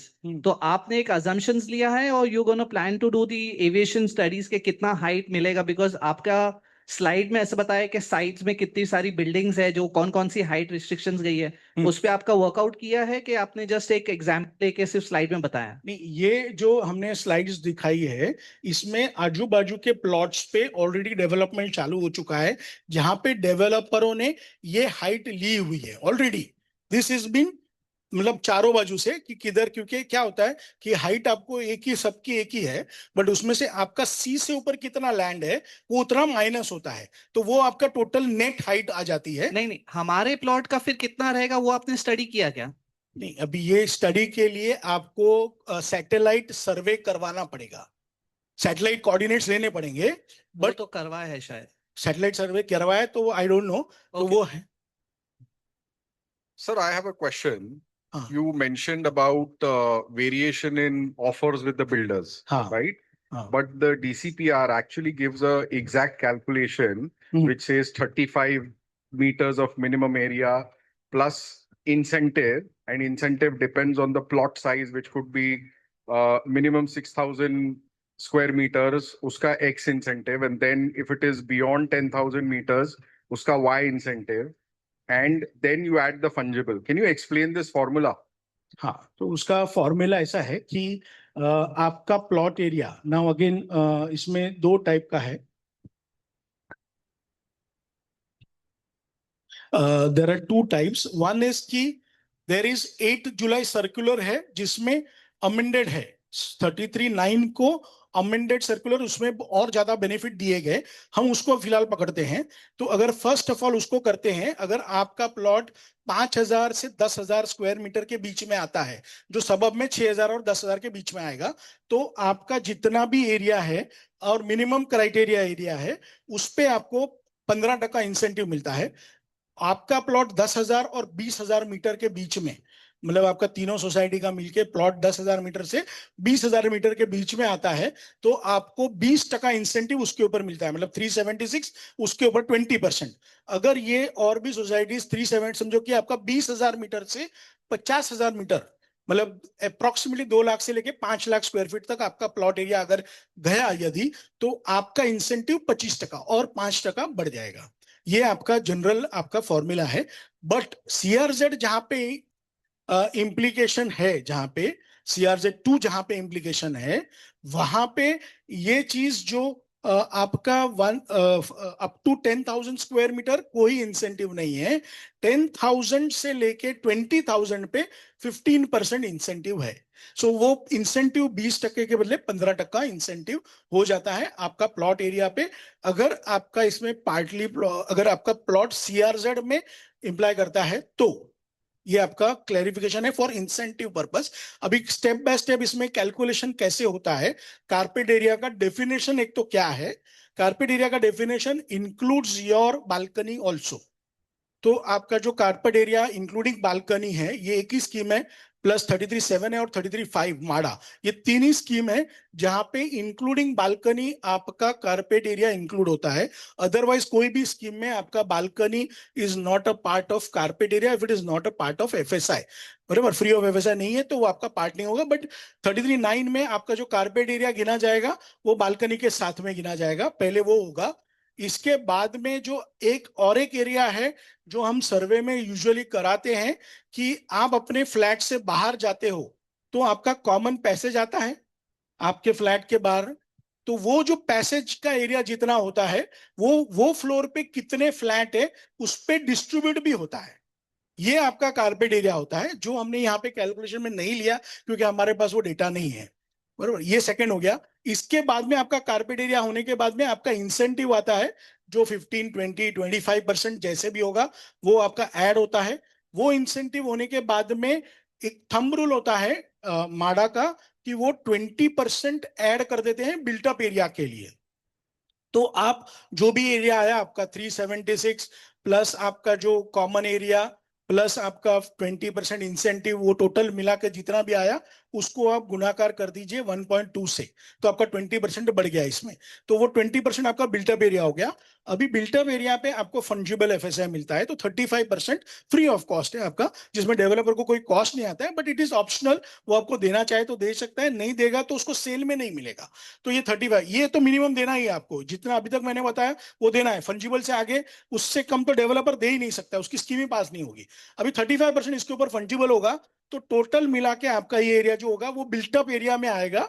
उसको अगर रेरा कारपेट एरिया में हम कन्वर्ट करेंगे तो आप उसको 10% माइनस कर दीजिए। अगर आप मोफा कारपेट में लेना चाहते हैं तो मोफा कारपेट में आप 14 से 15% माइनस कर लीजिए।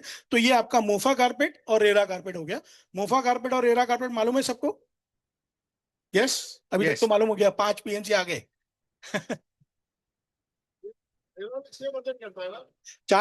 3 से 5%, 4% बोला, Okay. Sir, 10% या 14% 14% एवरेज। so additionally, so हाँ. if you arrive this calculation, 90% of the flats in these three buildings are less than 35 square meter. 35 square meters. The base will become 35 square meters. Hmm. Now on this, how do you negotiate? So basically आपके calculation के हिसाब से 605, 610 के बीच में बैठता है वो. Okay. Hmm. After this, do you say कि builders का negotiation happens over and above this minimum criteria? At prime location yes, at non prime location no. फिर उसमें अबेयंस एरिया होता है कि अगर यदि वो डेवलपर आपको फंजिबल एफएसआई नहीं देता है पूरा, तो वो जाने वाला है अबेयंस में।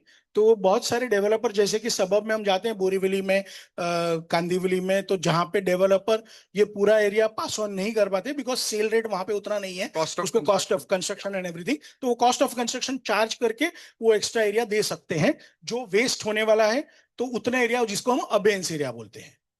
So this can be negotiated with the developer.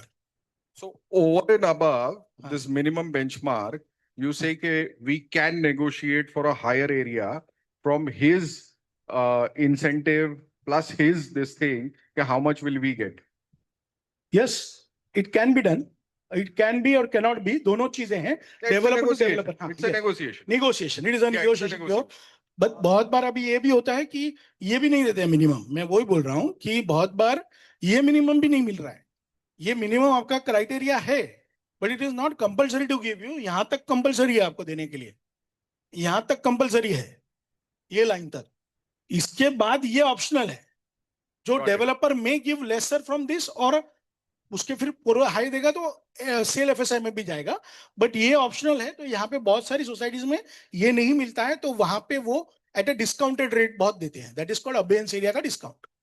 Okay, sir, one more question. Ah. So we have a plot. Hmm. The maximum permissible FSI will translate into 5.4. Ah. In this, how do we translate how much of FSI getting consumed will also depend on the height restriction.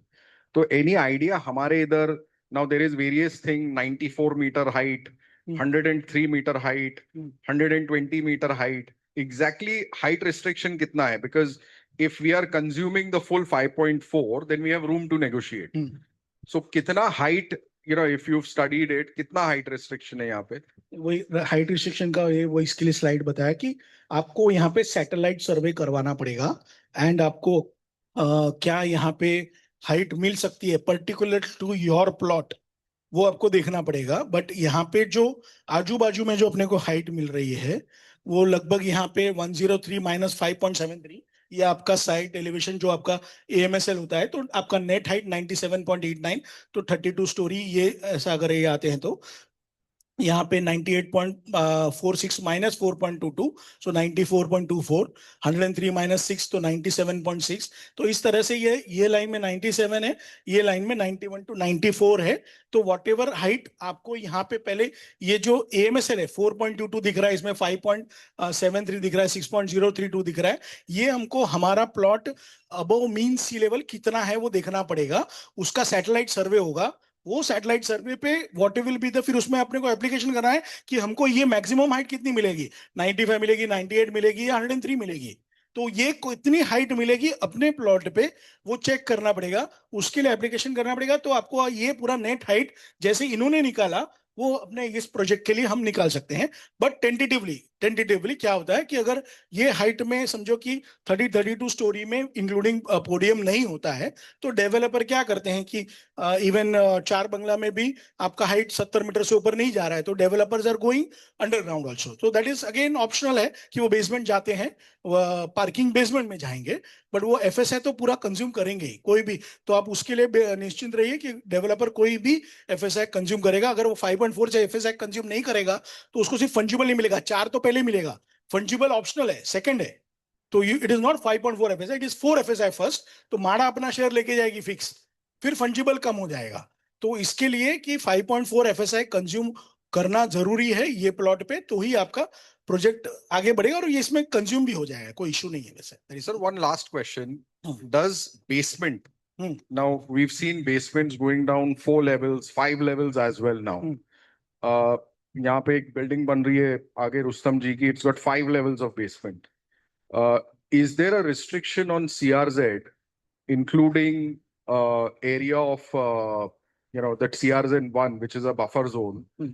about creating a basement under it or around it, or is there a challenge on that? Yes, it will be challenge कि martial land क्या है, कितना martial land है, उसके हिसाब से फिर इसका पूरा जियोलॉजी सॉइल इन्वेस्टिगेशन जो जियोलॉजिकल उसका क्या ये होगा, एंड उस हिसाब से देखना पड़ेगा कि हम कितना अंदर जा सकते हैं। अगर अंदर जाना है तो हमको कितना रिटेनिंग वॉल बनाना है, वो भी एक फैक्टर आएगा। Okay. Sir, what will be your costing? Can you give us a rough idea? What will be the cost? What we have If shared we- you, If we bring you as a PMC, what will be the costing? Sir अभी तक मैं सोचा कि मैं हो गया हूँ, ना हो जाएंगे ना, इसलिए हम लोग को पैसा देना है, चेक तो तैयार है, इसलिए पूछ रहे हैं। Sorry just kidding. Only have to fill the figure in, sir. नहीं तो हमने जो कॉस्टिंग आपको दिया है मेरे ख्याल से 50,000 up to the selection of developer, आपको दूसरा कुछ नहीं देना है, तीनों सोसाइटी को मिलके यू हैव टू पे ओनली 50,000। बाकी जो भी प्रोसीजर है वो हम पूरा कर लेंगे, एंड बाकी जो डेवलपर जो सिलेक्शन होगा उससे लेके आपको हमको फीस देनी है। So that will be input in your tender document as well as the other documentation होगा। No, but how much have we asked the developer to give it to you? How much is that? Because 1% of the construction cost, construction cost of only the sale of the sale members and area, the members area. only members area, not of the sale area. But Remember- we right. Hello. And Right one more now thing- we are asking for One minute. feasibility report only. But one thing is, now if we pay you the 50,000, what will be your first step in this? एक तो आपका project का पूरा redevelopment का road map करना है, Okay. हमको आपको पूरा रोड मैप बताना है कि ये रोड मैप है, आपने अभी तक क्या क्या प्रोसेस किया है, वो प्रोसेस को हमको पूरा देखना है। आपने एज पर द एसओपीज जो भी 79A के डायरेक्टिव्स के हिसाब से आपने पूरा ट्रांसपेरेंसी से कितना प्रोसेस किया है। अगर कुछ लैक्यूना है उसमें तो हम आपको बताएंगे कि ये आगे जाके हमको जनरल बॉडी में लेना है। फिर आपका फिजिबिलिटी रिपोर्ट है, तो फिजिबिलिटी रिपोर्ट के लिए आपको प्लॉट एरिया का, जैसे अभी आपके बहुत सारे और भी क्वेश्चंस है, तो we have to cater that also कि सैटेलाइट सर्वे भी करवाना है, सर्वे भी आपका इंटरनल फ्लैट का सर्वे भी कराना है, तो वो सब चीज आपका सर्वे हो जाएगा, उसमें बहुत सारे एरियाज आ जाएंगे। उसके बाद में आपका feasibility report and tender drafting का फाइनलाइजेशन होगा, तो टेंडर ड्राफ्टिंग होगा एंड टेंडर ड्राफ्टिंग को फ्लोट करना है। टेंडर का फ्लोट करने के बाद टेंडर बिड्स आएंगे, टेंडर बिड्स को इवैल्यूएट करना है। वो इवैल्यूएट करने के लिए बहुत सारे प्रोसीजर हैं, जैसे कि डेवलपर ने क्या ऑफर दिया है, उसका पास्ट रिकॉर्ड क्या है, उसके क्या पास्ट प्रोजेक्ट्स हैं, उसके बैलेंस शीट्स क्या है, तो बैलेंस शीट्स को भी हम लोग सिंप्लीफाई करेंगे और हर एक चीज के लिए उसका मार्क सिस्टम होगा, साइट विजिट्स होंगे, इंटरव्यूज होंगे, प्लान प्रेजेंटेशन होगा एंड डेवलपर का सिलेक्शन होगा। ये सब एक्टिविटीज हमारा ये फीस में जो आपने आपको दिया हुआ है। Okay, feasibility report जब आप बनाते हैं तो रोड विड्थ क्या रखेंगे? यही 18.3? 18.3 है। अगर ये रोड विड्थ समझो हम्म, वर्स्ट केस सिनेरियो में अगर ये नहीं मिला हम्म, तो फिर आप क्या कर देंगे? अगर समझो आपने feasibility रिपोर्ट बनाया, सब कुछ हो गया, हम्म, वर्स्ट केस सिनेरियो पकड़ो, ये अभी डेवलपर बोलेगा ये 18.3 रोड बन ही नहीं सकते, हम्म। या वो गया चीफ मिनिस्टर के पास, हाई कमांड के पास, वो लोग बोला नहीं हम ये नहीं दे सकते, तो फिर हम क्या करेंगे? देयर आर अनदर वे कि जो आपका मैंने आपको बताया कि आपका जो कन्वेंस है वो आपका चेक करना पड़ेगा कि कन्वेंस में आपने जो आपका इंटरनल रोड है जो आपका इंटरनल रोड है वासवानी मार्ग का, वो इंटरनल रोड का भी आपके पास कन्वेंस होना चाहिए प्रोपोर्शनेटली आपके पास लेआउट में होना चाहिए। तो प्रोपोर्शनेटली हो गया तो आप मेन रोड पे ही है, 36 मीटर पे रोड पे ही है। नहीं नहीं, लेकिन अगर द फ्रंट टू बिल्डिंग्स, जो आगे का 2 बिल्डिंग है, प्रॉपर्टी कार्ड में उनका तो सब डिविजन हो जाएंगे। तो अगर वो लोग ने वो जगह नहीं दिया तो, because one is already gone on 3311 और उसका जो प्लॉट एरिया है ओनली 6040 है, तो अगर वो अपना ये काट के दे देंगे, ही विल, वो 3311 नहीं बन सकते उसका, नहीं, तो फिर अभी क्या हो आप जाएंगे? आ रहे हो वो रोड जो आते हैं हम लोग अंदर, अभी जो हाँ, हम हाँ, गाड़ी में आए, हाँ। वो लोग वो रोक देंगे, वो लोग हाँ, वो उनका ही है ना, फर्स्ट बंद कर बिल्डिंग। देंगे, वो नहीं करेंगे ना बंद। वही मैं बोल रहा हूँ कि वो आपका लेआउट का रोड है हाँ। जो आपका कॉमन है, वो कभी भी नहीं रोक पाएंगे। नहीं नहीं, लेकिन वो सिर्फ 9 मीटर का है, 12 मीटर का नहीं है वो। एग्जैक्टली मेरे को चाहिए भी नहीं। 9 मीटर आपका एक्सेस इंटरनल रोड है, मतलब आपका पाइप एक्सेस है। This is called a pipe access. तो हम लोग को मिल सकते हैं यानी उसके हिसाब से। 2 वेज हैं आपके लिए। तो अगर ये नहीं हो जाएंगे तो आप हम लोग को कॉम्पेंसेट कर देंगे, क्योंकि हम आपको अगर पीएमसी रख देंगे, और अगर आपके वर्ड से हम लोग ये कर रहे हैं, और अगर नहीं हो जाएंगे तो आप हम लोग को कॉम्पेंसेट कर सकते फीस वापस देने हैं आपको हैं। नहीं, फीस नहीं, तो पेनल्टी भी देना पड़ेगा ना। क्या पेनल्टी देनी है? और अगर दिया तो आप उसमें कितना बढ़ा के देंगे सर? दोनों बात से हो रही है ना, नहीं, वो तो हम लोग टॉकिंग अबाउट बिजनेस। नहीं नहीं, तो बिल्डर जो है, है ना सर। तो बिल्डर आपसे Right, 1% sir, right, sir, में we'll move ahead. There are a lot of 1.5। people waiting online also. Anybody online who wants to ask a question, please go ahead. Unmute yourself and please ask your question. Anybody online? मतलब unmute करना आएगा नहीं? We'll wait for a couple of. Yeah. Yeah, please go ahead. Unmute yourself and ask your question.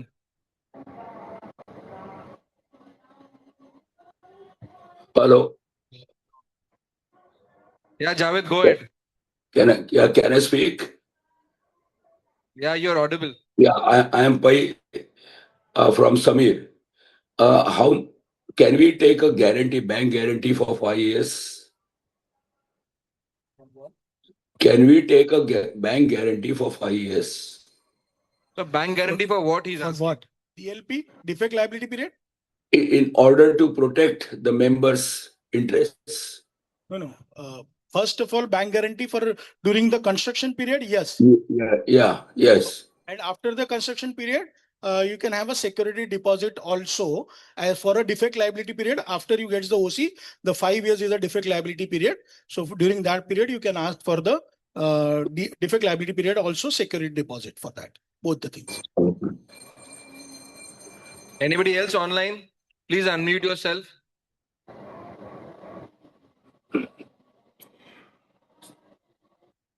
वो लाना पड़ेगा आपको एक convince, dean convince देखो लाना तो आपको पड़ेगा, बट हम आपको गाइड करेंगे कि कैसे लेके आना है।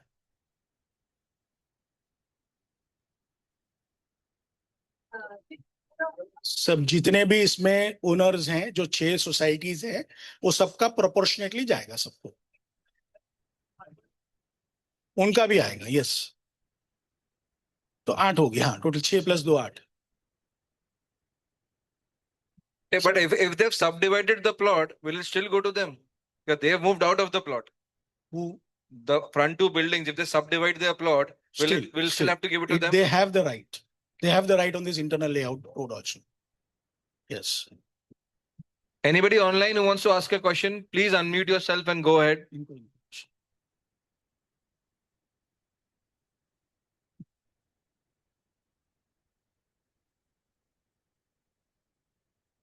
Sir, I had a doubt about this DP road, which you told us. You said when the plan goes to the HYPA committee and the urban development department and chief minister, etc., for signature. Now the developer has to construct that road. Its cost.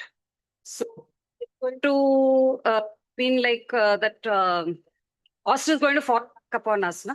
Because it is because of us he's going to do that road. Yeah. Definitely it's going. something in our cars or carpet area or whatever, Whatever. something will be compromised. there. See, we should understand that yes, this will be the cost Yes. and which will be going from our project, but this Correct. is a better for our connectivity also and everything also. So, But again, I'm not giving you much hope, but usually when this road becomes a DP road, the government themselves has to develop this road. So they will bring out the tender to construct this road. So usually this has happened in a lot of our projects also earlier. So there's a new road coming up, which the government floats the tender for that. So the developer may not get that work to complete the work, but for construction purpose, he might do that work, till the construction is happening. But any days, one of the day, a tender has to come out and that construction company will construct that road at zero cost. but sir, normally whenever the government does some construction, Hmm. whether it is a road or a metro or something, Hmm. they do recover the cost from the users of the road till they break even. I mean, like definitely it is not going to be that we are going to be using that something will be there that No it is toll, affected. To no the- toll on this. Not toll, any form. I'm not saying toll. Any form, it will be recovered. They are because only- these, property tax. Already charging development charges for that. 4% of your building component and 1% of your plot area. Already they are taking. They are taking whenever you go for redevelopment, 4% of your ready reckoner rate as the development charges for the whole layout, whole construction area, built up area. Okay. They'll charge 4%. That is approximately That is- 500 rupees per square That is feet. paid by the developer. That is usually paid by the project. Developer means project. developer will pay. Huh. So it is you and both the developer, both Correct. are the partners. Correct. So they will pay for that, the whole project cost. Yeah, and sir, you were saying about this DP road and this CRZ1. CRZ1 is the access to the mangroves. So now, how will the road come up on those mangroves? Because the mangroves, I mean, it's a very big permission. Hmm. Because how are we going to be permitted? They said you can't construct your house so many meters away. Yeah. So they're going to construct a road on those mangroves. Mangroves, yes. DP, yes. Development, yes. Coastal road, we can see the example that I've already replied. So that is the example. So there is no other thing like that. But still here, yes. But you cannot construct on your CRZ1. This is absolutely zero construction on your. Just you can keep the garden or something like that within your position. The plot will be in your position and it will be garden only. So it's like a very big hope for that permission because coastal road was permitted by the High Court. So this is, I mean, like a bigger deal. It's hope it happens. Yeah. Anybody else who wants to ask a question? We'll take a couple of last questions and then we'll close the session. Yeah. No one from online? Hello. Hello. Yeah, go ahead. We are audible. Go ahead. Okay sir, ये जो अभी आप बता रहे थे, ये mangrove से जो 18.3 मीटर डीपी रोड जो है, प्रपोज रोड है, that land belongs to somebody. अब वो somebody has locked his premises from the main road which is on the JP road. तो अभी आप जैसा बोल रहे हैं कि उसके ऊपर से अब ये म्युनिसिपैलिटी जो है, आपकी एक्सपीरियंस से मैं पूछ रहा हूँ, इट्स जस्ट हाइपोथेटिकल क्वेश्चन, कि ये अगर जो भी डेवलपर आता है और वो बोलता है कि ये लैंड ये ओनर का जो है वो एक्सेस सबसे पहले देगा कि नहीं देगा, that is one of the biggest questions I want to ask you. और सेकंड टाइम अगर ये देता भी है तो वो कॉम्पनसेशन म्युनिसिपैलिटी जो है वो लैंड ओनर को देगी या डेवलपर को बनाने देगी, ये जरा थोड़ा कंफ्यूजन है मुझे. या गुड क्वेश्चन. आपने एक चीज को और ध्यान में लाया कि एक इसमें विन विन सिचुएशन कैसे है. देखिए, वो डेवलपमेंट रोड किसी का प्राइवेट रोड है. मैं आपको बोल रहा हूँ CRZ1 पे आपका कंस्ट्रक्शन हो सकता है. मैं आपको मना कर रहा हूँ. वो प्लॉट पूरा CRZ पे, राइट? जी. वैसे भी वो कुछ कंस्ट्रक्शन नहीं कर पा रहे हैं. डीपी रोड आएगा तो उसको उसका TDR मिलेगा, राइट? सिचुएशन होगा ना. किसको TDR मिल रहा है? आप वो ओनर को बोल रहे हैं आप ना? जिसका जो प्लॉट जो देगा जी डेवलपमेंट जी जी जी जी. उसको डीपी के लिए मिलेगा, डीपी के बदले उसको TDR मिलेगा. तो वैसे ओके भी उसको ओके, CRZ1 में कुछ नहीं मिलने वाला था. तो राइट राइट राइट. तो ये नाला जो भी बीच में हमारे ना नाला भी है, which our plot is not abutting that 18.3 meter road. तो नाला है बीच में, तो still you're saying के हो सकता है, ये पॉसिबल है? नाला is a part of the plot हो जाता है या रोड हो जाता Right. है. तो इट कैन बी Okay. नाला बाय उसको पेमेंट है कुछ उसका फीस होता है वो करके आप Okay. उसमें ले सकते हो नाला का। Okay, perfect, sir. So, thank you. Anybody else for one last question? Yeah. So I wanted to ask about when we are making these plans and you're going for all these levels of approvals. Now, let's say you start with an off percent, and as it goes to approvals afterwards, they make on 60% the entire area entitlement. So how are the members safeguarded then against, or is there no if that happens? In the approved plan from time of what was promised and finally what is eventually approved after it goes to the full approval stage in your experience? Because nowadays that is the practice. What developers are promising doesn't eventually come out after it goes to the whole approval stage. Yeah. So that this is a good question. So that is what I'm asking, that only the additional area should not be our criteria. The developer should confirm before giving a proposal that he should confirm that whether this happens or not, does not happen, the plus or minus 10-12%, he has to bear all this cost, and he has to bear whatever offer he has to give should be concrete offer, and there should be no change in the offer, which is the where we'll have to check a lot of other terms and conditions where this can be applicable, and where we'll have to see that okay, this does not happen in future, and we are binded by properly by all these things, and we will not, the developer cannot back out from those things. So the only, first of all, the developer criteria, the credibility is most important. So there are many developers who will construct the project for a loss also. So we'll have to find out those such a developers who can do all these things. If in future the market goes ups and downs and wherever a lot of things, so they should be ready to complete this project anyways without means taking the sale of the project or whatever. So we'll have to be very specific in selection of a developer who can complete the project. Because one concern is that if at all this reduction happens and we say, no, we still want our 65%, will the developer then compromise on the quality of the construction to make up his loss, you know? So that is where we'll have to finalize the specification first. So there is no compromise in the quality. Now the second point, again, be a practical one. I'm not saying that this should happen, but if it happens, suppose if we walk out from that documentation, suppose he has given 65 and somebody else is giving, now he is renegotiating to 60%. But are we getting from another developer 65 at that situation?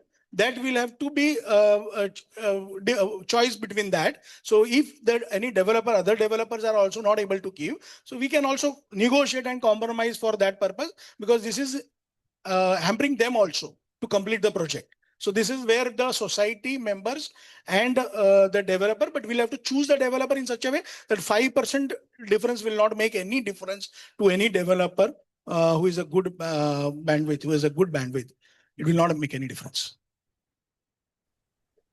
Sir, I have a question. I'm online. Yeah. So my question is there a list of developers or probable, or at least a number, or how many such developers exist who would be able to manage a project of our size? And especially given the fact that, that 18-meter road, DP road is a challenge, so who is capable enough to coordinate all that CRZ or, all approvals. So would you be in a position to tell us how many such developers exist who can handle our project? If I say top class A developer, who will not change their offer, who will get the work done in time frame, quality and everything with a financial strength, there will be at least minimum 20 to 30 developers, minimum, who will be interested in this plot size and the location. Okay. Thank you. I'm not talking about B category, C category. There will be n numbers of developers. But I'm talking about just A plus developer. And how confident are you in case we float a tender? How many of them can, participate? Obviously, I mean, there is no exact answer, but from your gut feel, what do you think? In case we float a tender, how many will quote or participate? Usually what we have seen is there are two types. One is a tender or one is invitation. So if we go with invitation, there are a lot of developers will be interested, but few may not be interested if we go into tender out of those. Okay. Okay, thank you. Welcome. Last question, please go ahead. Acha, one question somebody wanted to ask, that how is this flats allotted to the members in this whole lottery, and how does it work? Fine. Usually, whatever you have right now, ground floor to ground floor, the first floor, which is the habitable floor, as per the sizes of the flats and everything. So plus one will go, or plus whatever your maximum, the first height will go into the new habitable, new proposed building. So it will go on like this only. So whichever types is there. So in between that, you can have a lottery of ground floor flats of all three buildings, which we are doing into Sai Baba Nagar, where all ground floor flats are being, suppose in the new building, there are the existing, there are 36 flats, and the new in each floor there are 12 flats. So they 3 floors, they go up to 3 floors. So within these 3 floors there will be a lottery system or something like that. So this can be the formula which can be done, but it is a later stage what the society has to decide which formula they have to go ahead. Okay, I just want to ask one question on this regulation 23 on this internal access road. What I read was that if the internal road is serving a 10,000 square meter plot, so that internal road, that is a road which you came by, has to be 12 meters. So this is a 40,000 square meter plot. So in that case, will the BMC ask everybody to make the road 12 meters? What would? No, this is internal road, private road. BMC does not have to come into this road. There is no development plan from going from this in between the road. So they won't. Okay. And if the FSI cannot be consumed because of the height restriction, then do they get TDR? No, this is a scheme where there is no TDR will be given. The only MADA sharing is there. So that can be implemented, but they can shift this FSI to somewhere else. But this is again 5.4 FSI within this height, 30 floors. It is very much possible. We are consuming in one of the Jumbo Darshan, which is hardly height is 14 floors. We are consuming 5.4 FSI. This shall be the final last question. Thank you, Faiz. If we select you in case for this thing, how much time do you need for feasibility to come up? Feasibility report. First, all data should be there. Yeah. So after the data is ready, maximum will take 15 days. So 15 days, we give it to the first draft, we will give it to the managing committee or the redevelopment committee, and we'll discuss with them. And once it is finalized, we'll conduct a workshop for the all members where it will not be a general body, but it will be a workshop. So once you have that anything, suggestions and everything, recommendations, within 15 days, it will be kept open for you to invite your suggestions. And after that, you'll have to call the general body to approve the feasibility report. So this is the timelines we usually it takes. So for us, it will take for the first draft, 15 days maximum. After all your data's inputs are there. Whatever details, data is to be procured from your side has to be completed.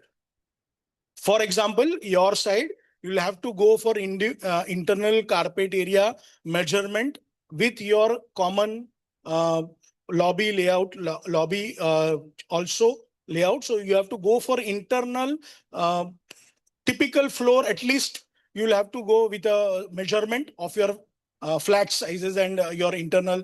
But that information will be shared with you already, right? I don't know. No. You have that surveys area. Flat-wise area also to you. Flat-wise area, but I'm talking about a common lobby. Mojni. No, common lobby. Passage, common passage. Passage we have not given. So that is never required. measured that also. So that is required. So who will measure that for us? So licensed surveyor will do. Okay. So because this is a new for us, because from last 5 PMCs, we have never heard about this. That is our experience. That is counting. So, sir, ये 377 plus the corridor area you're saying? Yes. 377 plus corridor. That will be what? 510 per. To be distributed. Okay. So 377 plus the corridor plus 20% plus fungible and so on and so forth. Yeah. Right? Yes. Okay. Thank you so much, Team ToughCons. It was a lovely presentation. We had a great time, very much. thank you for listening to us so Thank patiently. you. Yes. Thank you to all the members for the 3-day presentation. You supported us. Let's go ahead and get the SGM done for the PMC appointment very soon. Thank you so much. Thank you. Saurav will have his presentation very soon. The SGM will very soon. we'll release the dates in a couple of weeks, in a week's time, not a couple of weeks.